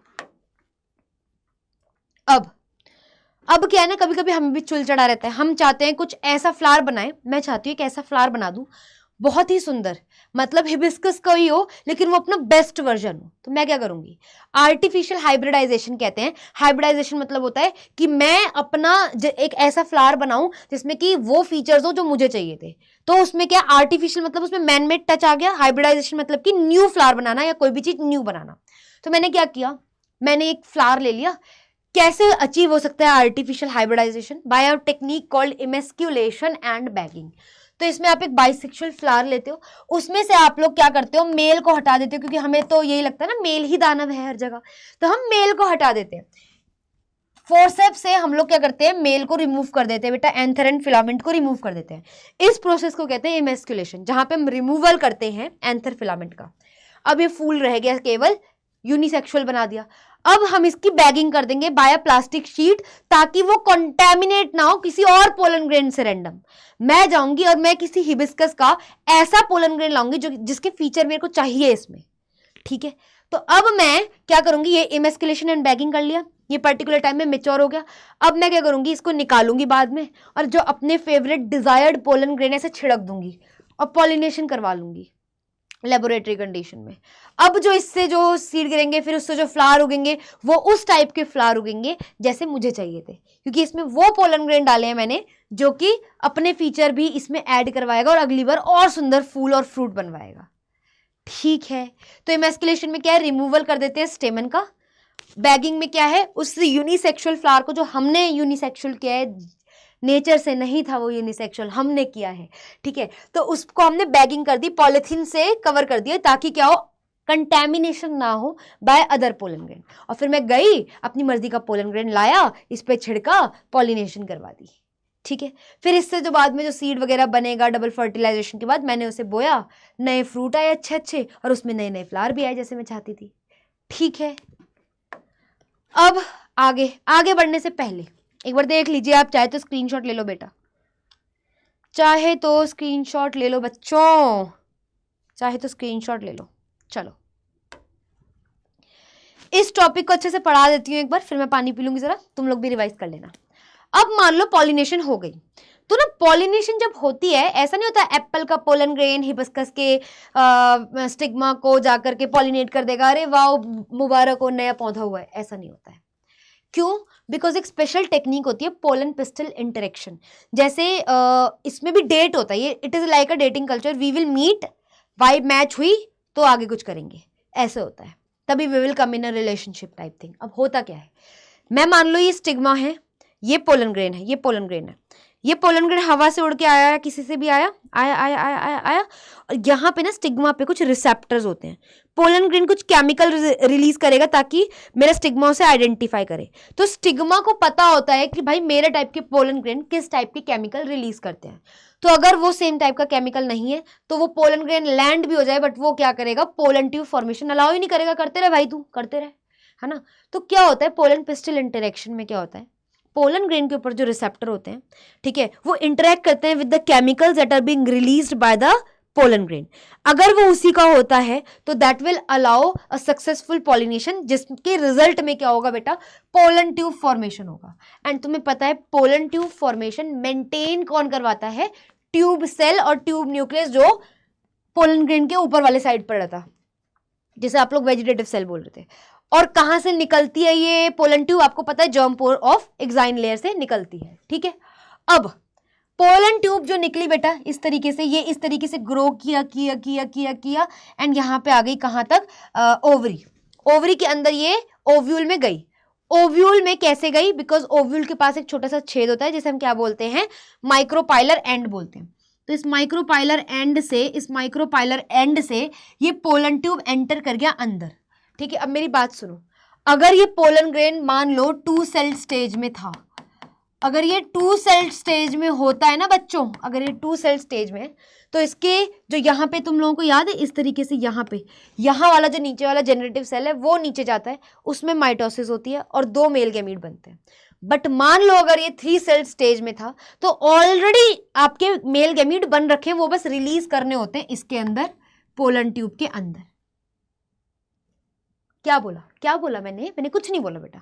मैंने ये बोला अगर ये पोलन ग्रेन 2 सेल स्टेज में, तो अगर 2 सेल स्टेज में, ऊपर वाला तो पोलन ट्यूब में हेल्प कर रहा है बनाने में, जो नीचे वाला जनरेटिव सेल है वो यहाँ आता है, ठीक है, उसमें एक माइटोसिस होएगी, फिर जाके उससे 2 मेल गैमीट बनेंगे। बट अगर ये 3 सेल स्टेज है तो उसमें ऑलरेडी मेल गैमीट्स बने होते हैं, बस tube nucleus formation of pollen tube करवा के रिलीज करवा देता है मेल गैमीट डायरेक्ट, बस इतना बोला है, ठीक है। अब ये 2 मेल गैमीट पोलन ट्यूब के थ्रू एंटर करे और इस तरीके से एंटर कर जाते हैं एम्ब्रियो सैक में। अब बात ये आती है कि मैम पोलन ट्यूब को क्या सपने आ रहे हैं कि मेरे को ओव्यूल के अंदर मैं चला गया हूं, वो तो भाई ऐसे फाड़ के निकल भी सकता है ऐसे, बट वो निकलता नहीं है, ये एक्टिविटी ऐसी करता नहीं है। क्यों ऐसी एक्टिविटी घिनौनी नहीं करता है वो, इसीलिए नहीं करता बिकॉज ये आपको दिख रहे हैं सिनर्जिड्स के बेस पे फिलिफॉर्म एपरेटस होते हैं। तो फिलिफॉर्म एपरेटस क्या करते हैं बेटा, इस तरीके से आओ आओ आओ हिप्नोटाइज करके अपनी तरफ बुला लेते हैं और बोलते हैं उधर नहीं इधर इधर इधर, ऐसे करके, ठीक है, मतलब ऐसे करते हैं, ठीक है, केमिकल्स के थ्रू अब ऐसे अट्रैक्ट करवा लेते हैं। तो ये फिलिफॉर्म एपरेटस बेटा क्या करते हैं, गाइड करते हैं पोलन ट्यूब को to enter inside the embryo sac. जैसे ही इसे गाइड करेंगे, ये पोलन ट्यूब इन्होंने ही गाइड किया कि इधर से निकलना है, इन्हीं को चीरते हुए ये पोलन ट्यूब अंदर को घुसती है और रिलीज करा देती है मेल गैमीट इस तरीके से अंदर। अब क्या होगा, जो फर्स्ट मेल गैमीट होगा वो फ्यूज करेगा एग के साथ। जब फर्स्ट मेल गैमीट एग के साथ फ्यूज करता है, एक डिप्लॉइड स्ट्रक्चर बनता है जिसका नाम होता है जाइगोट। क्या होता है, जाइगोट। और इस प्रोसेस का नाम, जहां पे जब फर्स्ट मेल गैमीट फ्यूज करता है एग को और जाइगोट बनता है, तो इसको कहते हैं सिनगैमी। क्लियर। जबकि दूसरा मेल गैमीट हताश हो जाता है, मेरा क्या होगा करके रोने लग गया, तो आगे जाता है, आगे सबर का फल मीठा। कैसे, क्योंकि भाई पोलर न्यूक्लियाई, वो तो हैप्लॉइड था एग, तो ये जो पोलर न्यूक्लियाई है ये तो 2n है भाई, 2n है। तो जो सेकेंड मेल गैमीट होता है वो फ्यूज करता है पोलर न्यूक्लियाई के साथ, और फ्यूज करके बनाया उसने triploid structure 2n + n 3n, triploid structure जिसका नाम होता है PEN, primary endospermic nucleus. PEN बना दिया भाई, पेन बन गया अब, ठीक है। अब मेरी बात सुनना, इस प्रोसेस को जब सेकेंड मेल गैमीट फ्यूज करता है, फ्यूज पोलर न्यूक्लियाई के साथ, और वो ट्रिप्लॉइड स्ट्रक्चर कॉल्ड पेन बना ले, इसको कहते हैं ट्रिपल फ्यूजन। और जब सिनगैमी और ट्रिपल फ्यूजन एक साथ हो एक ओव्यूल के या एम्ब्रियो सैक के अंदर, उसे कहते हैं डबल फर्टिलाइजेशन। आ जाओ डरो मत, यहां देखो, जब पहला मेल गेमीट आया और उसने फ्यूज किया एग को, एक डिप्लॉइड स्ट्रक्चर बना दिया भाई जाइगोट, ठीक है, और उसे हम लोग क्या बोलते हैं, इस प्रोसेस का नाम है सिनगेमी। जब सेकंड मेल गेमीट आता है वो फ्यूज करता है पोलर न्यूक्लियाई के साथ, वो एक ट्रिप्लॉइड स्ट्रक्चर बनाता है जिसका नाम होता है PEN, primary endospermic nucleus, and process का नाम होता है ट्रिपल फ्यूजन। जब बोथ सिनगेमी और ट्रिपल फ्यूजन एक साथ एक एम्ब्रियो सेक और ओव्यूल के अंदर होते हैं उसे कहते हैं डबल फर्टिलाइजेशन। खत्म खत्म खत्म हो गया। स्क्रीनशॉट ले लो, लो लो स्क्रीनशॉट ले लो। हो गया, हो गया। देखो अब पोस्ट फर्टिलाइजेशन इवेंट्स कि भाई डबल फर्टिलाइजेशन हो गई, उसके बाद क्या, तो उसके बाद क्या, सारे के सारे जो बाकी स्ट्रक्चर होते हैं ना फ्लावर के, पेटल्स, सेपल्स, एंटीपोडल्स और आपके सिनर्जिड्स, सारे के सारे डीजेनरेट हो जाते हैं। क्या रह जाएगा, सिर्फ ओवरी, ओव्यूल और उसके अंदर जाइगोट, पेन। अब क्या होगा, डबल फर्टिलाइजेशन हो गई, सब कुछ झड़ गया। जो आपका जाइगोट है वो डेवलप करेगा एम्ब्रियो में, जो आपका पेन था, पेन वो डेवलप करेगा बेटा एंडोस्पर्म में, और जो ओव्यूल है वो डेवलप करेगा सीड में, और ओवरी डेवलप करेगी फ्रूट में। कभी कंफ्यूज मत करना, ऐसे देखो, देखो बाहर वाला स्ट्रक्चर ओवरी है तो वो डेवलप करेगा भाई फ्रूट में, है ना, फ्रूट में। अब ओवरी के अंदर तो ओव्यूल हुआ करता था भाई, तो जो ओव्यूल है भाई वो किस में डेवलप करेगा, फ्रूट के अंदर सीड होते हैं वो सीड में करेगा, ठीक है। जाइगोट किस में डेवलप करेगा, एम्ब्रियो में करेगा भाई। पेन किस में डेवलप करेगा बेटा, एंडोस्पर्म में करेगा। और ये स्ट्रक्चर कहां प्रेजेंट है, एम्ब्रियोसेक के अंदर थे। कंप्लीट हो गया, समझ आ गया पोस्ट फर्टिलाइजेशन इवेंट्स क्या होते हैं, ठीक है। देख लो एक बार, देख लो, इधर हो जाती हूँ, स्क्रीनशॉट ले लो आराम से। हो गया बेटा, आगे करे बेटा, चलो ठीक है। पोस्ट फर्टिलाइजेशन इवेंट्स देख लिए।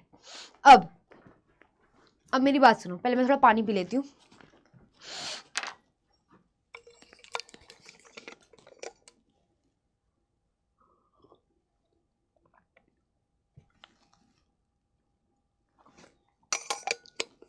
हाँ जी, देखो अब क्या है भाई, जाइगोट से एम्ब्रियो एक पल में तो नहीं बन जाएगा, है ना।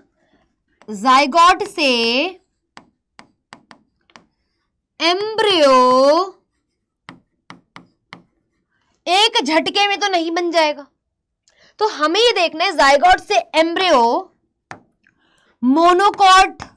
मोनोकॉट्स में कैसे बनता है एंड डाइकॉट्स में कैसे बनता है। मतलब समझा रही हूं, डरो मत।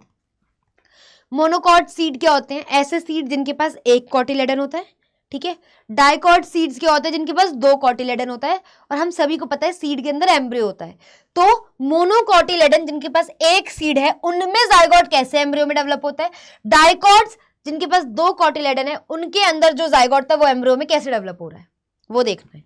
तो पहले हम देखेंगे डाइकॉट का, ठीक है। डाइकॉट क्या है बेटा, डाइकॉट है, एग्जाम्पल है पी ग्राउंडनट वगैरह। अब सुनो, एक जाइगोट था, एक जाइगोट में जब पहली माइटोटिक डिवीजन हुई तो वो पहले बनाता है बेटा प्री एम्ब्रियो,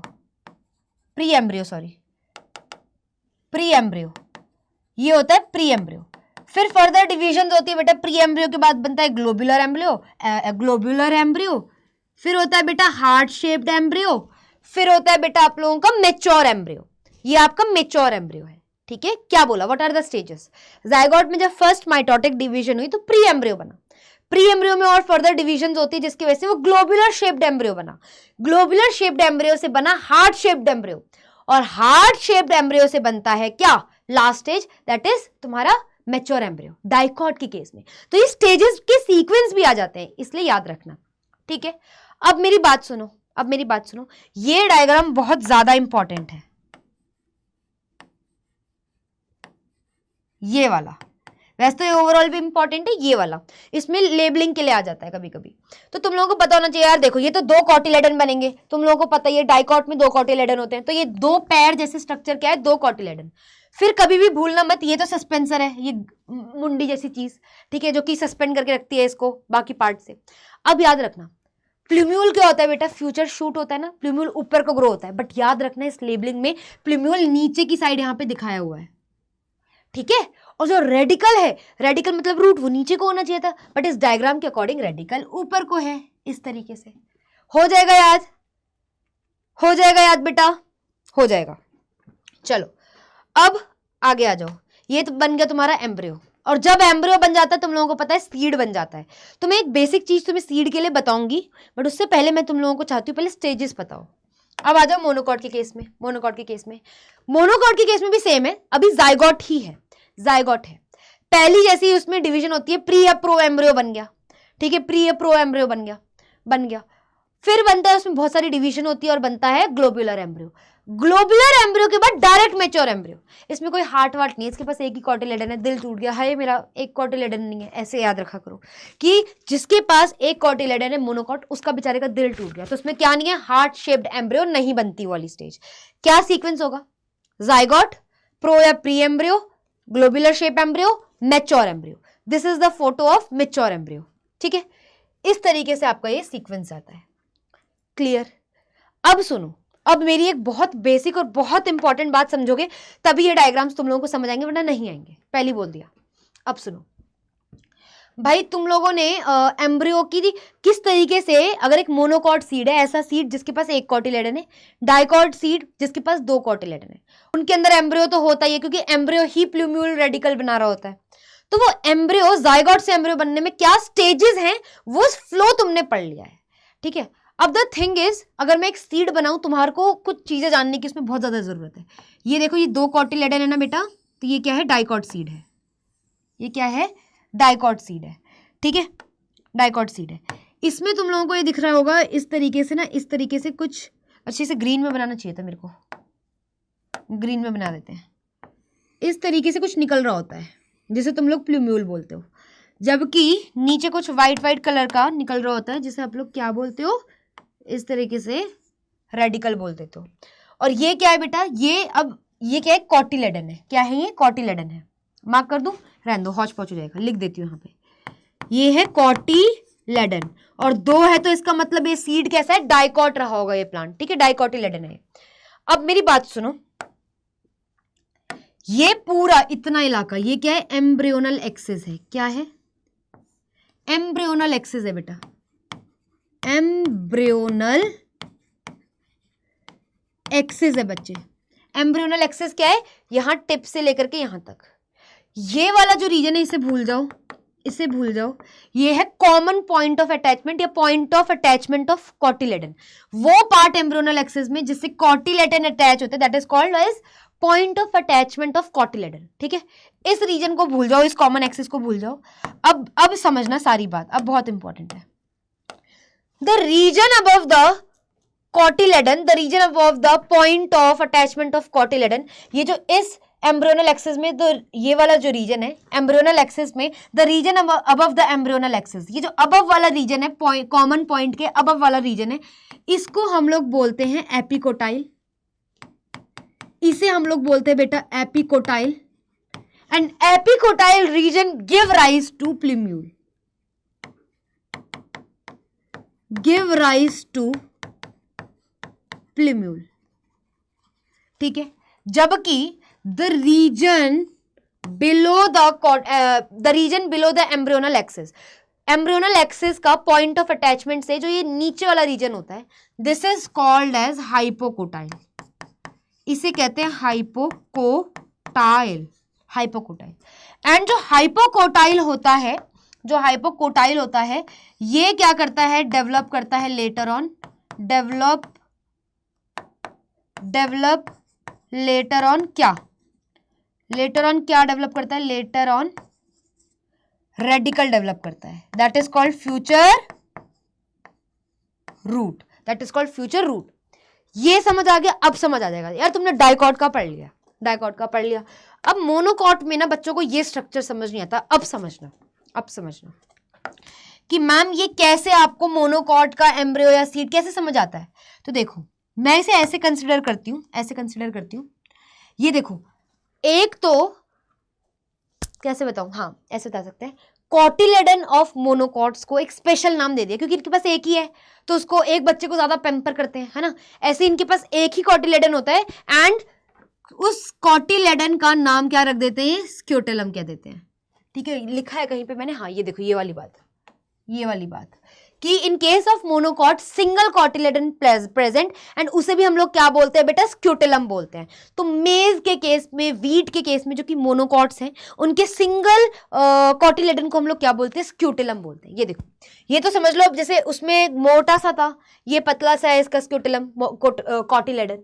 ठीक है, कॉटिलेडन को मोनोकोट्स के केस में क्या बोलते हैं, स्क्यूटेलम। ठीक है, अब सुनो, एपीब्लास्ट बेटा जो दूसरा कॉटिलेडन था वो डेवलप नहीं हो पाया। ऐसे भी मैं ऐसे बोलती हूँ बच्चों को कि वो डेवलप होने से पहले ब्लास्ट हो गया, तो ऐसे याद रखना, एपीब्लास्ट क्या है, रिड्यूस्ड कॉटिलेडन है जो कभी डेवलप ही नहीं हो पाया, जो कभी डेवलप नहीं हो पाया उसे क्या बोलेंगे, रिड्यूस्ड कॉटिलेडन। का नाम क्या है बेटा, मोनोकॉट के केस में एपीब्लास्ट। ब्लास्ट हो गया आने से पहले, अर्ली आने से पहले ही ब्लास्ट हो गया, एपीब्लास्ट।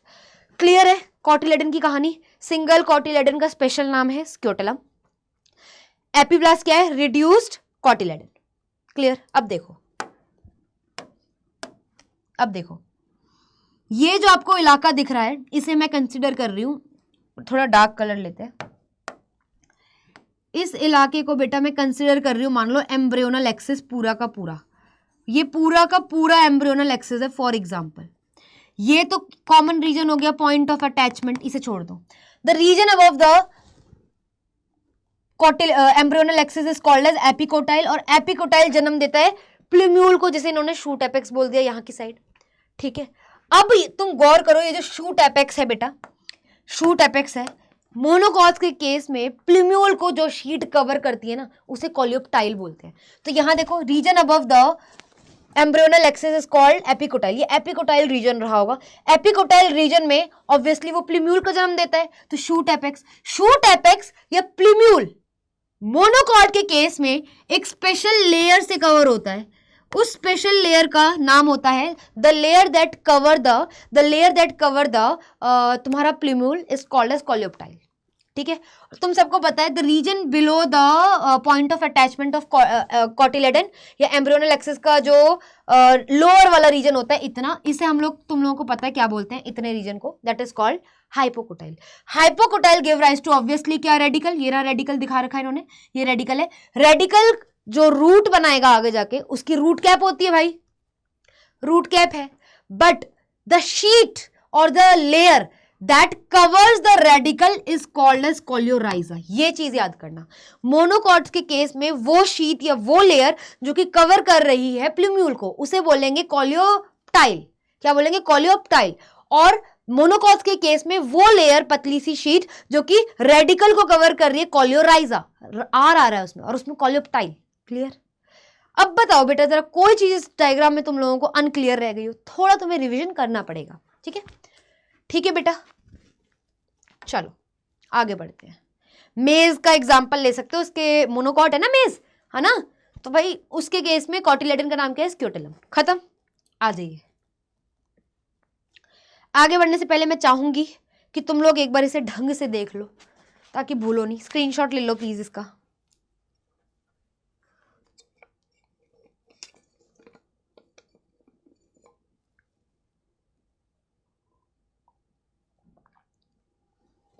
हो गया, चलो आगे करते हैं बेटा, आगे करते हैं। अब तो बहुत इजी पार्ट रह गया भैया, बहुत इजी पार्ट रह गया। मैम बेटा देखो, टाइप्स ऑफ फ्रूट तुम्हें पता है, ओवरी से भाई तुमने सारा पढ़ लिया, सब कुछ पढ़ लिया है। तुम्हें एक चीज पढ़नी है कि इजी पढ़ा दो, पहले इजी पढ़ा लेती हूँ। फ्रूट, ओवरी से फ्रूट बनता है, तुम्हें पता है। फ्रूट दो टाइप के होते हैं, कौन कौन से टाइप के, एक होते हैं सच्चे फ्रूट, ट्रू फ्रूट। ऐसे फ्रूट जो ओवरी से ही डेवलप हुए होते हैं, they are called as true fruit. ऐसे फ्रूट जो ओवरी से ना डेवलप होके कोई और पार्ट ऑफ फ्लावर से डेवलप होते हैं, ऐसे फ्रूट जो ओवरी से ना डेवलप होके बेटा कोई अदर पार्ट ऑफ फ्लावर से डेवलप होते हैं, उन्हें कहते हैं झूठे फ्रूट। झूठा किया इन्होंने हमारे साथ, दैट इज फॉल्स फ्रूट। अब सुनो इसका example easy, mango, grapes, true fruit का एग्जांपल। अब देखो, एक तो फॉल्स फ्रूट भाई, एक तो ये ओवरी से डेवलप भी नहीं कर रहे हैं, अदर पार्ट ऑफ फ्लावर से डेवलप कर रहे हैं, उसके बाद इनके रेट भी बहुत महंगे। महंगे फ्रूट्स, मैं तो ये बोलती हूँ भैया महंगे फ्रूट्स फॉल्स फ्रूट्स, कैश्यू, काजू, एप्पल, ठीक है, अभी आजकल चल रहा है 210 रुपए किलो, ठीक है, कैश्यू, स्ट्रॉबेरी, एप्पल, देख रहे हो महंगी बातचीत। हाँ, कैश्यू, स्ट्रॉबेरी, एप्पल, तीनों ही मेरे को पसंद है और तीनों ही बहुत ज्यादा महंगे हैं, तो मैं तो खाती भी नहीं हूँ, ठीक है, ऐसे याद कर लो। एक्सपेंसिव फ्रूट्स जो है बेटा फॉल्स फ्रूट। अब ये नहीं कि कभी कोई और चीज एक्सपेंसिव हो रही हो, लिखा है मैम ने ऐसे बताया था, याद करने का तरीका है, काजू, एप्पल, स्ट्रॉबेरी, महंगे फ्रूट फॉल्स फ्रूट्स, ओवरी से डेवलप नहीं करते हैं, कोई और पार्ट ऑफ फ्लावर से डेवलप करेंगे, ठीक है, जैसे कि तुम्हारा जो ये स्ट्रॉबेरी एप्पल वगैरह है ना, किससे करता है, थैलेमस वगैरह से करता है, बुक जरा पढ़ना, वहां पे लिखा है, ठीक है। आज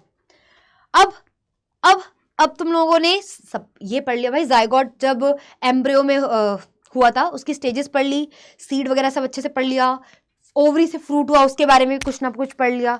एक चीज के बारे में नहीं पढ़ा, क्या नहीं पढ़ा, एंडोस्पर्म, किस तरीके से जो आपका पेन है, प्राइमरी एंडोस्पर्मिक न्यूक्लियस, वो डेवलप हो जाता है एंडोस्पर्म में, एंडोस्पर्म में होता है। तो भाई वो जो एंडोस्पर्म बनता है, मैंने बताया भी था, वो नरिशमेंट प्रोवाइड करता है टू द एम्ब्रियो, कि भाई तू प्लूम्यूल बना दियो, रेडिकल बना दियो, मैं तेरे को नरिशमेंट दे दूंगा। तो वो एंडोस्पर्म क्या करता है बेटा, नरिशमेंट प्रोवाइड करता है to the developing seed, to the developing embryo, ठीक है, क्लियर है। अब सुनो, कैसे पेन से एंडोस्पर्म बना, किस तरीके से पेन से एंडोस्पर्म बना। सबसे पहले क्या होता है, आपका जो पेन था, देखो इस तरीके से समझो, इस तरीके से समझो मेरे प्यारे बच्चों, देखो पेन था, ये 3N होता है, मतलब कि ट्रिप्लॉइड स्ट्रक्चर होता है पेन, ये रहा पेन। अब इस पेन में ना पहले क्या होती है, बहुत ज्यादा न्यूक्लियर डिवीजन होती है, इसमें पहले क्या होती है, न्यूक्लियर डिवीजन, मतलब बहुत सारे न्यूक्लियस बन जाएंगे, ये लो ये लो ये लो ये लो ये लो। तो पहले क्या होती है बेटा, न्यूक्लियर डिवीजन हो जाती है, न्यूक्लियर डिवीजन होती है।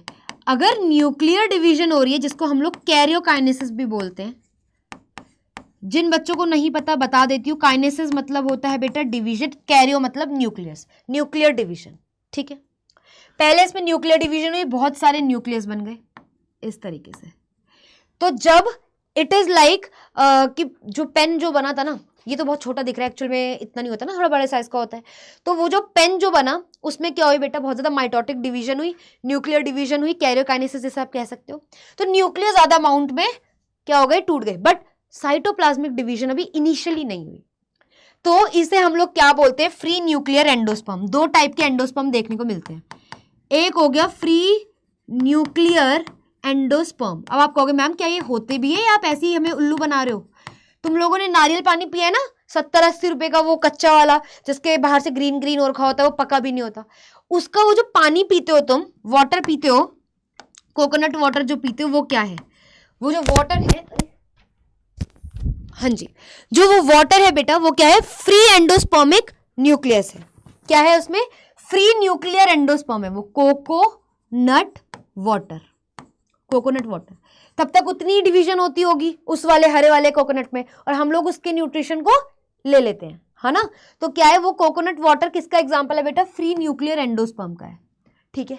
लेकिन लेटर ऑन क्या होता है, लेटर ऑन क्या होता है, इसमें साइटोकाइनेसिस भी हो जाती है। साइटोकाइनेसिस मतलब क्या होता है, साइटोप्लाज्मिक डिवीजन, कि भाई हर एक इस तरीके से, देखो यहाँ पे ऐसे ऐसे थे, काफी सारे न्यूक्लियस थे इस तरीके से, है ना, ऐसे कर लेते, रुको,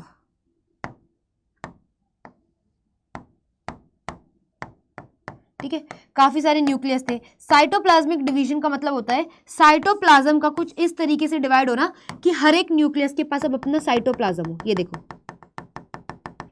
हर एक न्यूक्लियस के पास अपना अपना साइटोप्लाज्म है, हर एक न्यूक्लियस के पास अपना साइटोप्लाज्म है, हर एक न्यूक्लियस के पास अपना साइटोप्लाज्म, हर एक न्यूक्लियस के पास अपना साइटोप्लाज्म। और लेटर ऑन उसके अराउंड एक सेल वॉल भी डेवलप हो जाती है, ये देखो। तो ये बन गया ultimately cellular stage of endosperm, नहीं बन गई, जरा देखो तो,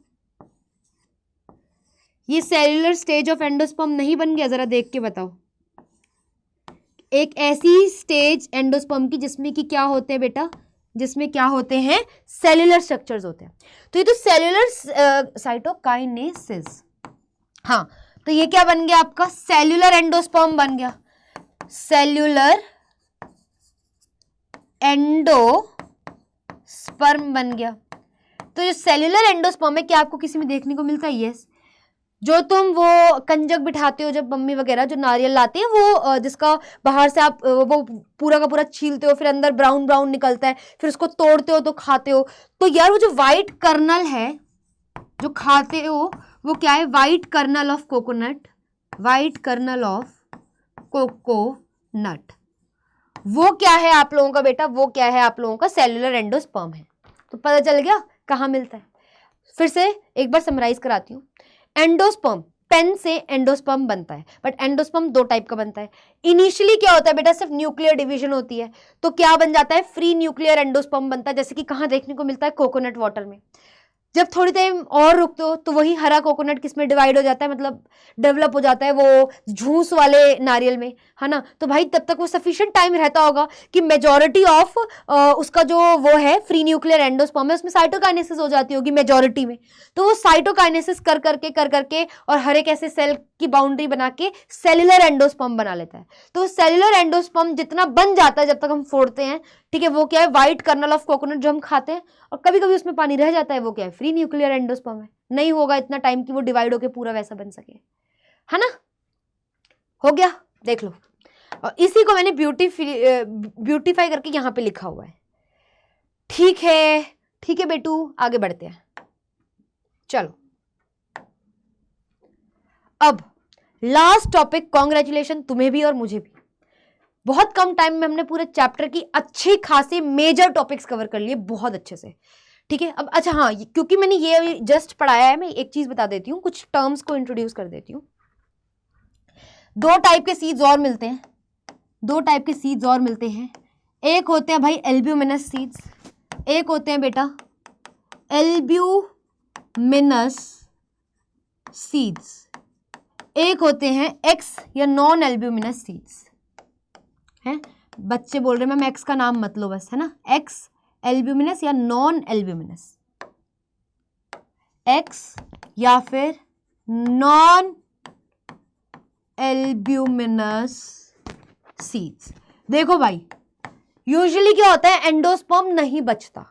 क्यों? बिकॉज एंडोस्पर्म क्या है? न्यूट्रिशन प्रोवाइड करता है टू डेवलपिंग एम्ब्रियो। तो एम्ब्रियो अगर प्लांट में जब बन रहा होता है, प्लूम्यूल, रेडिकल एंड अदर छोटी छोटी पार्ट्स, तो उसको नरिशमेंट कहां से मिलता है? एंडोस्पर्म में।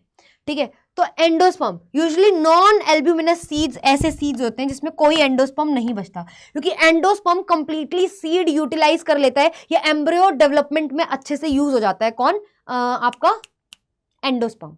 ठीक है, एम्ब्रियो डेवलपमेंट और फर्दर एम्ब्रियो से जो पार्ट्स बनेंगे उनकी डेवलपमेंट के लिए एंडोस्पर्म कंप्लीटली खत्म हो जाता है, यूटिलाइज हो जाता है। ठीक है, तो ये जो नॉन एल्ब्यूमिनस सीड्स होते हैं, ऐसे सीड्स होते हैं जिसमें no endosperm present, no endosperm present, इनमें कोई भी एंडोस्पर्म बचता ही नहीं है भाई। The seeds which have no endosperm present that is called as ex albuminous या फिर नॉन एल्ब्यूमिनस सीड्स। ठीक है, जैसे कि डाइकॉट्स में, जो डाइकॉट्स होते हैं आपके पी बीन्स वगैरह, डाइकॉट्स वाले जो सीड्स होते हैं, डाइकॉट सीड्स आपके कैसे होते हैं? एक्स एल्ब्यूमिनस होते हैं डाइकॉट सीड्स। जैसे कि आप लिख सकते हो कौन से, अगर याद हो, पी वगैरह, मटर वगैरह एक्सेट्रा। ठीक है, एल्ब्यूमिनस सीड्स कौन से भाई? एल्ब्यूमिनस सीड्स ऐसे सीड्स होते हैं जिसमें एंडोस्पर्म थोड़ा सा बच जाता है, एंडोस्पर्म रिमेन रहता है थोड़ा सा, स्मॉल अमाउंट में, थोड़ा सा रह जाता है स्मॉल अमाउंट में। उसे हम लोग क्या बोलेंगे बेटा? उसे हम लोग बोलते हैं एल्ब्यूमिनस सीड्स। ऐसे सीड्स जिसमें थोड़ा बहुत एंडोस्पर्म परसिस्टेंट है, रह जाता है, उन्हें हम लोग कहते हैं एल्ब्यूमिनस सीड्स। इनका एग्जाम्पल कौन है? मोनोकॉट सीड्स बेटा, मोनोकॉट सीड्स। जैसे कि किसको बोल सकते हो तुम लोग? मेज बोल सकते हो, वीट बोल सकते हो, एक्सेट्रा। ठीक है, ठीक है, ये टर्म्स हो गई। अब एक गजब की बात बता रही हूं, बहुत इंपॉर्टेंट, बहुत इंपॉर्टेंट, मतलब इसका एग्जाम्पल तो तुम्हें याद होना चाहिए यार, है ना, होना चाहिए। एक होता है पेरिस्पर्म। पेरिस्पर्म ऐसे सीड्स होते हैं, SPERM, ऐसे सीड्स होते हैं जिनमें देखो किसी में एंडोस्पर्म रह गया तो उसे कह दिया एल्ब्यूमिनस सीड्स, जिसमें एंडोस्पर्म नहीं रहता उन्हें बोल दिया एक्स एल्ब्यूमिनस सीड्स। भाई इन सब के बाद भी सोचो न्यूक्लियस तो कब का खत्म हो गया था, न्यूक्लियस याद है? ओव्यूल में आउटर इंटेग्यूमेंट, इनर इंटेग्यूमेंट, फिर न्यूक्लियस था। भाई न्यूक्लियस तो मोस्टली टाइम यूज हो जाता है। तो भाई कभी कभी क्या होता है, किसी किसी सीड्स में न्यूक्लियस रह जाता है थोड़े से अमाउंट में। क्या होता है, समटाइम्स सीड हैव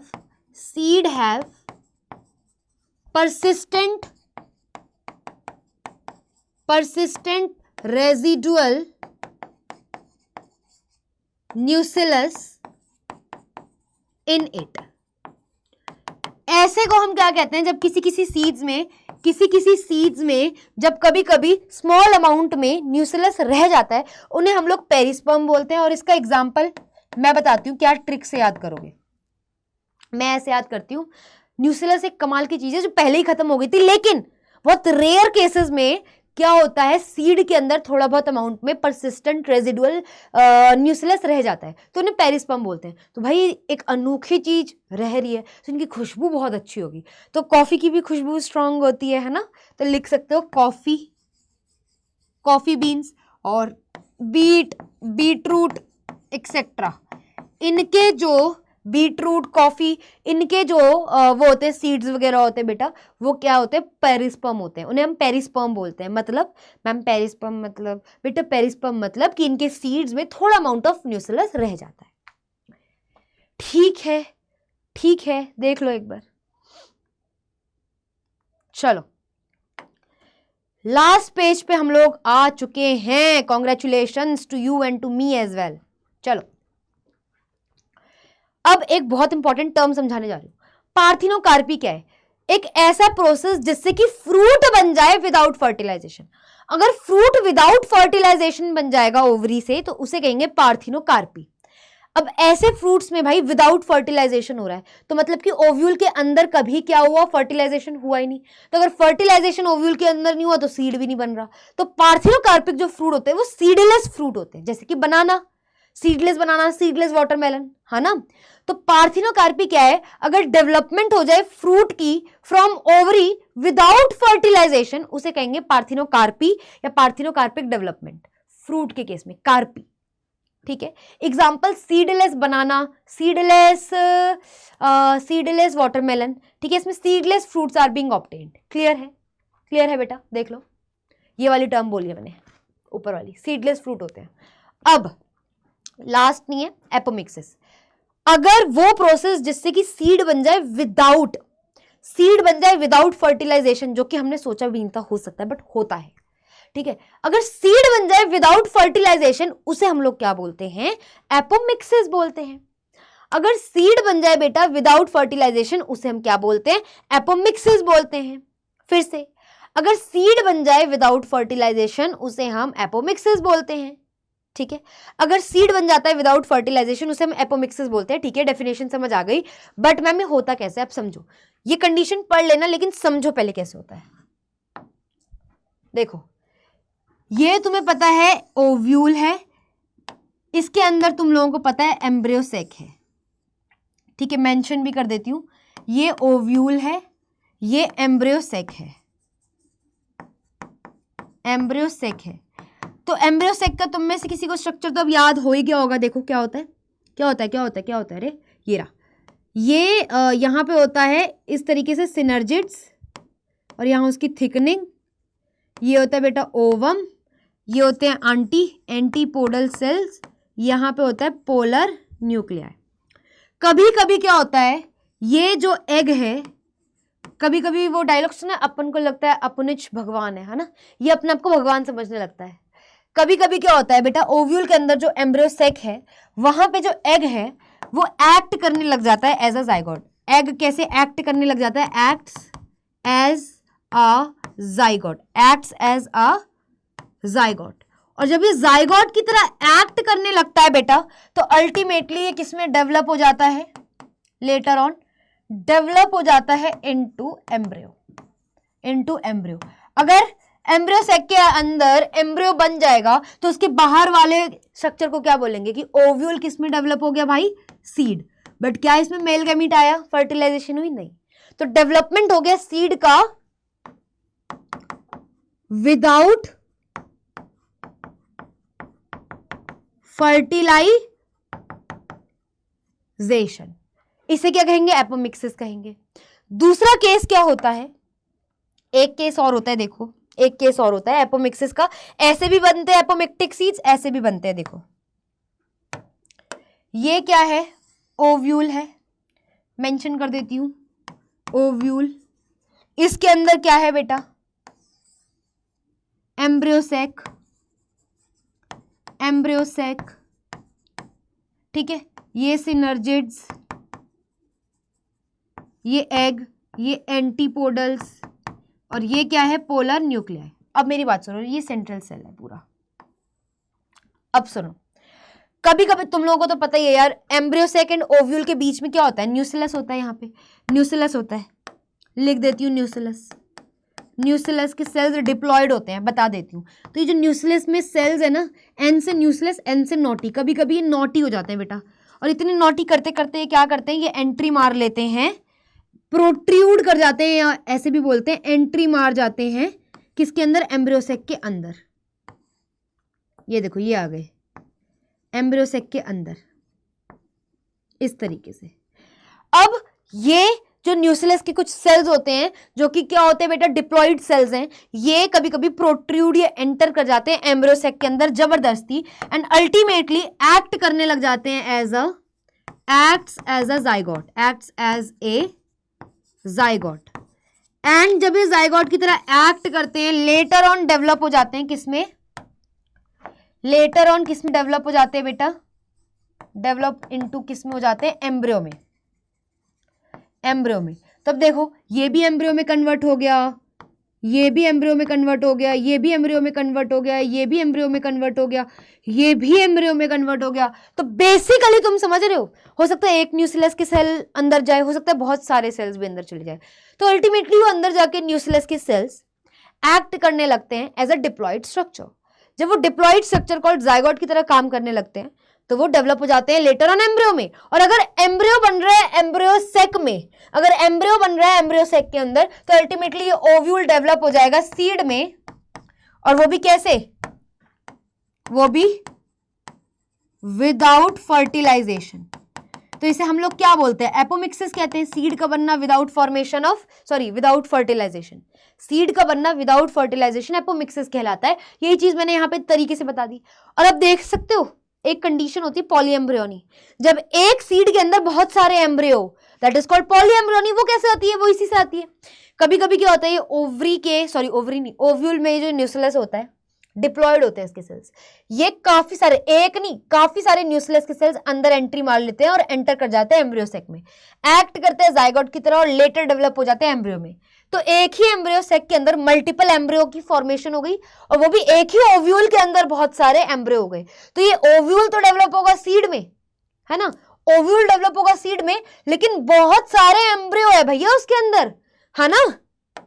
तो जब बहुत सारे embryo with in a seed मिलते हैं, अगर एक ही सीड के अंदर बहुत सारे एम्ब्रियो होते हैं तो उसे कहते हैं पॉलीएम्ब्रियोनी, ठीक है। और ये जो पॉलीएम्ब्रियोनी है, मैं ऐसे याद करती हूँ कि इन्होंने गलत किया, इन्होंने गलत किया। क्यों, एक ही सीड के अंदर इतने सारे एम्ब्रियो क्यों भाई, आ गए चलो ठीक है। ये तो ऐसे हो गया, मकान मालिक को कहा मैं आपको 10,000 रुपए दे रहा हूं, मैं एक ही रहूंगा, मकान मालिक गया 10 लोग रह रहे हैं, तो हर एक बंदे को 1,000 पड़ा, धोखा हुआ। तो मैं ऐसे समझती हूँ, इसके एग्जाम्पल याद करने के लिए, इन्होंने गलत किया, इन्होंने गलत किया, तो भगवान ने कहा तुम्हारे जो फ्रूट बन रहे हैं ना खट्टे खट्टे होगा उसको जूस, ठीक है। तो that is citrus fruits and mango वगैरह में, एंड मैंगो वगैरह में क्या होता है बेटा, पॉलीएम्ब्रियोनी होती है। मतलब कि एक ही सीड के अंदर मेनी एम्ब्रियोस प्रेजेंट होते हैं। सो ये क्या है बेटा, सिट्रस फ्रूट एंड मैंगो में पॉलीएम्ब्रियोनी देखने को मिलती है। गलती मत करना, एक सीड के अंदर बहुत सारे एम्ब्रियोस होते हैं, ये याद रखना, ठीक है। और एपोमिक्सिस तो बता ही दिया है कैसे कैसे हो सकता है। अगर एक एग अगर कभी कभी एक्ट करने लगता है एज अ जाइगोट, वही जाइगोट अगर एम्ब्रियो में डेवलप हो जाए, ठीक है, तो ये जो इसके बाहर जो इस एम्ब्रियो सैक के बाहर जो वो होगा क्या, ओव्यूल, वो एक्ट करने लग जाएगा एज अ सीड। तो सीड विदाउट फर्टिलाइजेशन एपोमिक्सिस। ऐसे ही दूसरा केस मैंने बताया, ये तो है तुम्हारा न्यूसिल वो एम्ब्रियोसेक, इसके बाहर कहीं ओव्यूल होगा। तो न्यूसिलस का अगर सेल अंदर एंटर कर जाता है, प्रोट्रूड कर जाता है इनसाइड द एम्ब्रियोसेक, तो क्या होता है, वो जाइगोट की तरह एक्ट करने लगता है। लेटर ऑन जाइगोट डेवलप होता है एम्ब्रियो में, और यही एम्ब्रियो अगर बन गया तो इसके बाहर जो ओव्यूल होगा वो डेवलप हो जाएगा सीड में। तो सीड बन गया विदाउट फर्टिलाइजेशन, एपोमिक्सिस। और कभी कभी क्या होता है, ये तो तुम्हें पता है, ये ओव्यूल है, ठीक है, ओव्यूल और ये एम्ब्रियोस है, इसके बीच में न्यूसिलस है। कभी कभी क्या होता है, बहुत सारे न्यूसिलस के सेल एंटर और प्रोट्रूड जैसे कहते हैं, घुस जाते हैं किसके अंदर, एम्ब्रियोसेक के अंदर। वहां जाके वो क्या करते हैं, एक्ट करने लगते हैं एज अ जाइगोट। तो बहुत सारे न्यूसिलस के सेल बहुत सारे जाइगोट में डेवलप होगा, बहुत सारा जाइगोट अल्टीमेटली बहुत सारे एम्ब्रियो में डेवलप होगा।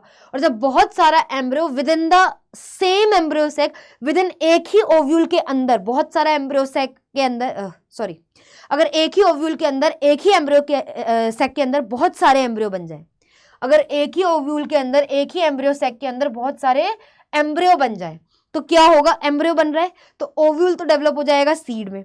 तो सीड बन गया विदाउट फर्टिलाइजेशन, एपोमिक्सिस। बट एक ही सीड के अंदर बहुत सारे एम्ब्रियो, दैट इज पॉलीएम्ब्रियोनिक। किसका एग्जांपल है, citrus fruits and mango. Clear है बेटा, क्लियर है। सो यहां आप लोगों का बेटा चैप्टर कंप्लीट होता है। कोई एक आध छोटी मोटी चीजें, कोई एग्जांपल वगैरह या कोई छोटा हार्डली ही कोई टॉपिक रहा होगा, रेस्ट इसमें पूरा मैंने डिटेल में पढ़ाया है बहुत अच्छे से, ठीक है। स्टिल कोई डाउट हो आप लोगों को, बिल्कुल हेजिटेशन नहीं करनी है, मेरे को मेल करना है, ठीक है। मेल करना, मैं डेफिनेटली आपको रिस्पॉन्ड करूंगी वहां पर मेल पर, ठीक है। अच्छा हाँ, मेरा मेल आईडी लिख लो, प्लीज, मेरा मेल आईडी लिख लो,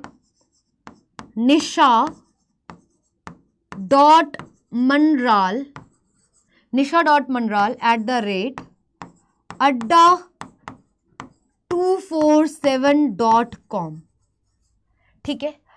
ये आईडी पे आप मेरे को मेल करके अपनी प्रॉब्लम बता सकते हो अगर आपको समझ नहीं आया है। और क्या करना है बेटा आपको, इसके अलावा अगर मेरे से इस तरीके से पढ़ना है सेम, कि भाई पूरा चैप्टर वन शॉट से पहले मैम डिटेल में चैप्टर पढ़ाए, एनसीईआरटी की मेन हाइलाइट्स बताएं, ठीक है, एमसीक्यू वगैरह, पूरे साल भर अगर एक प्रॉपर गाइडेंस चाहिए, चाहे वो आपका बेटा बोर्ड्स हो या फिर आपका CUET 2026 हो, ठीक है, तो आपको क्या करना है बेटा, मैं आपको अड्डा 247 पर पढ़ाऊंगी, तो वहां ज्वाइन कर लेना, ठीक है। और अभी अगर आप मेरा कोड यूज करते हो, दैट इज nisha21, तो आप लोगों को बेटा मैक्सिमम ऑफर पड़ेगा, मैक्सिमम डिस्काउंट पड़ेगा। And I am not even kidding, ठीक है। आप लोगों को बहुत बहुत जेन्युइन रेट में वो सारे फीचर्स मिलेंगे। वहां पे आप साइट पे या ऐप पे जाके कांटेक्ट कर सकते हो, बहुत अच्छे से आप लोगों को सब कुछ बता दिया जाएगा। कोई भी एडमिशन से रिलेटेड अगर कोई प्रॉब्लम आ रहा है तो आप लोग मेरे को इसी मेल आईडी पे मेल कर सकते हो, ठीक है। आई होप समझ आया होगा। कोई और प्रॉब्लम लग रही है, ठीक है, तो मेरे को कमेंट करके जरूर बताना, और जो बच्चे लास्ट तक टिके बेटा मेरे को कमेंट करके जरूर बताना, ठीक है। आज की क्लास के लिए बस इतना ही। All the very best, revise करना, बाय बाय।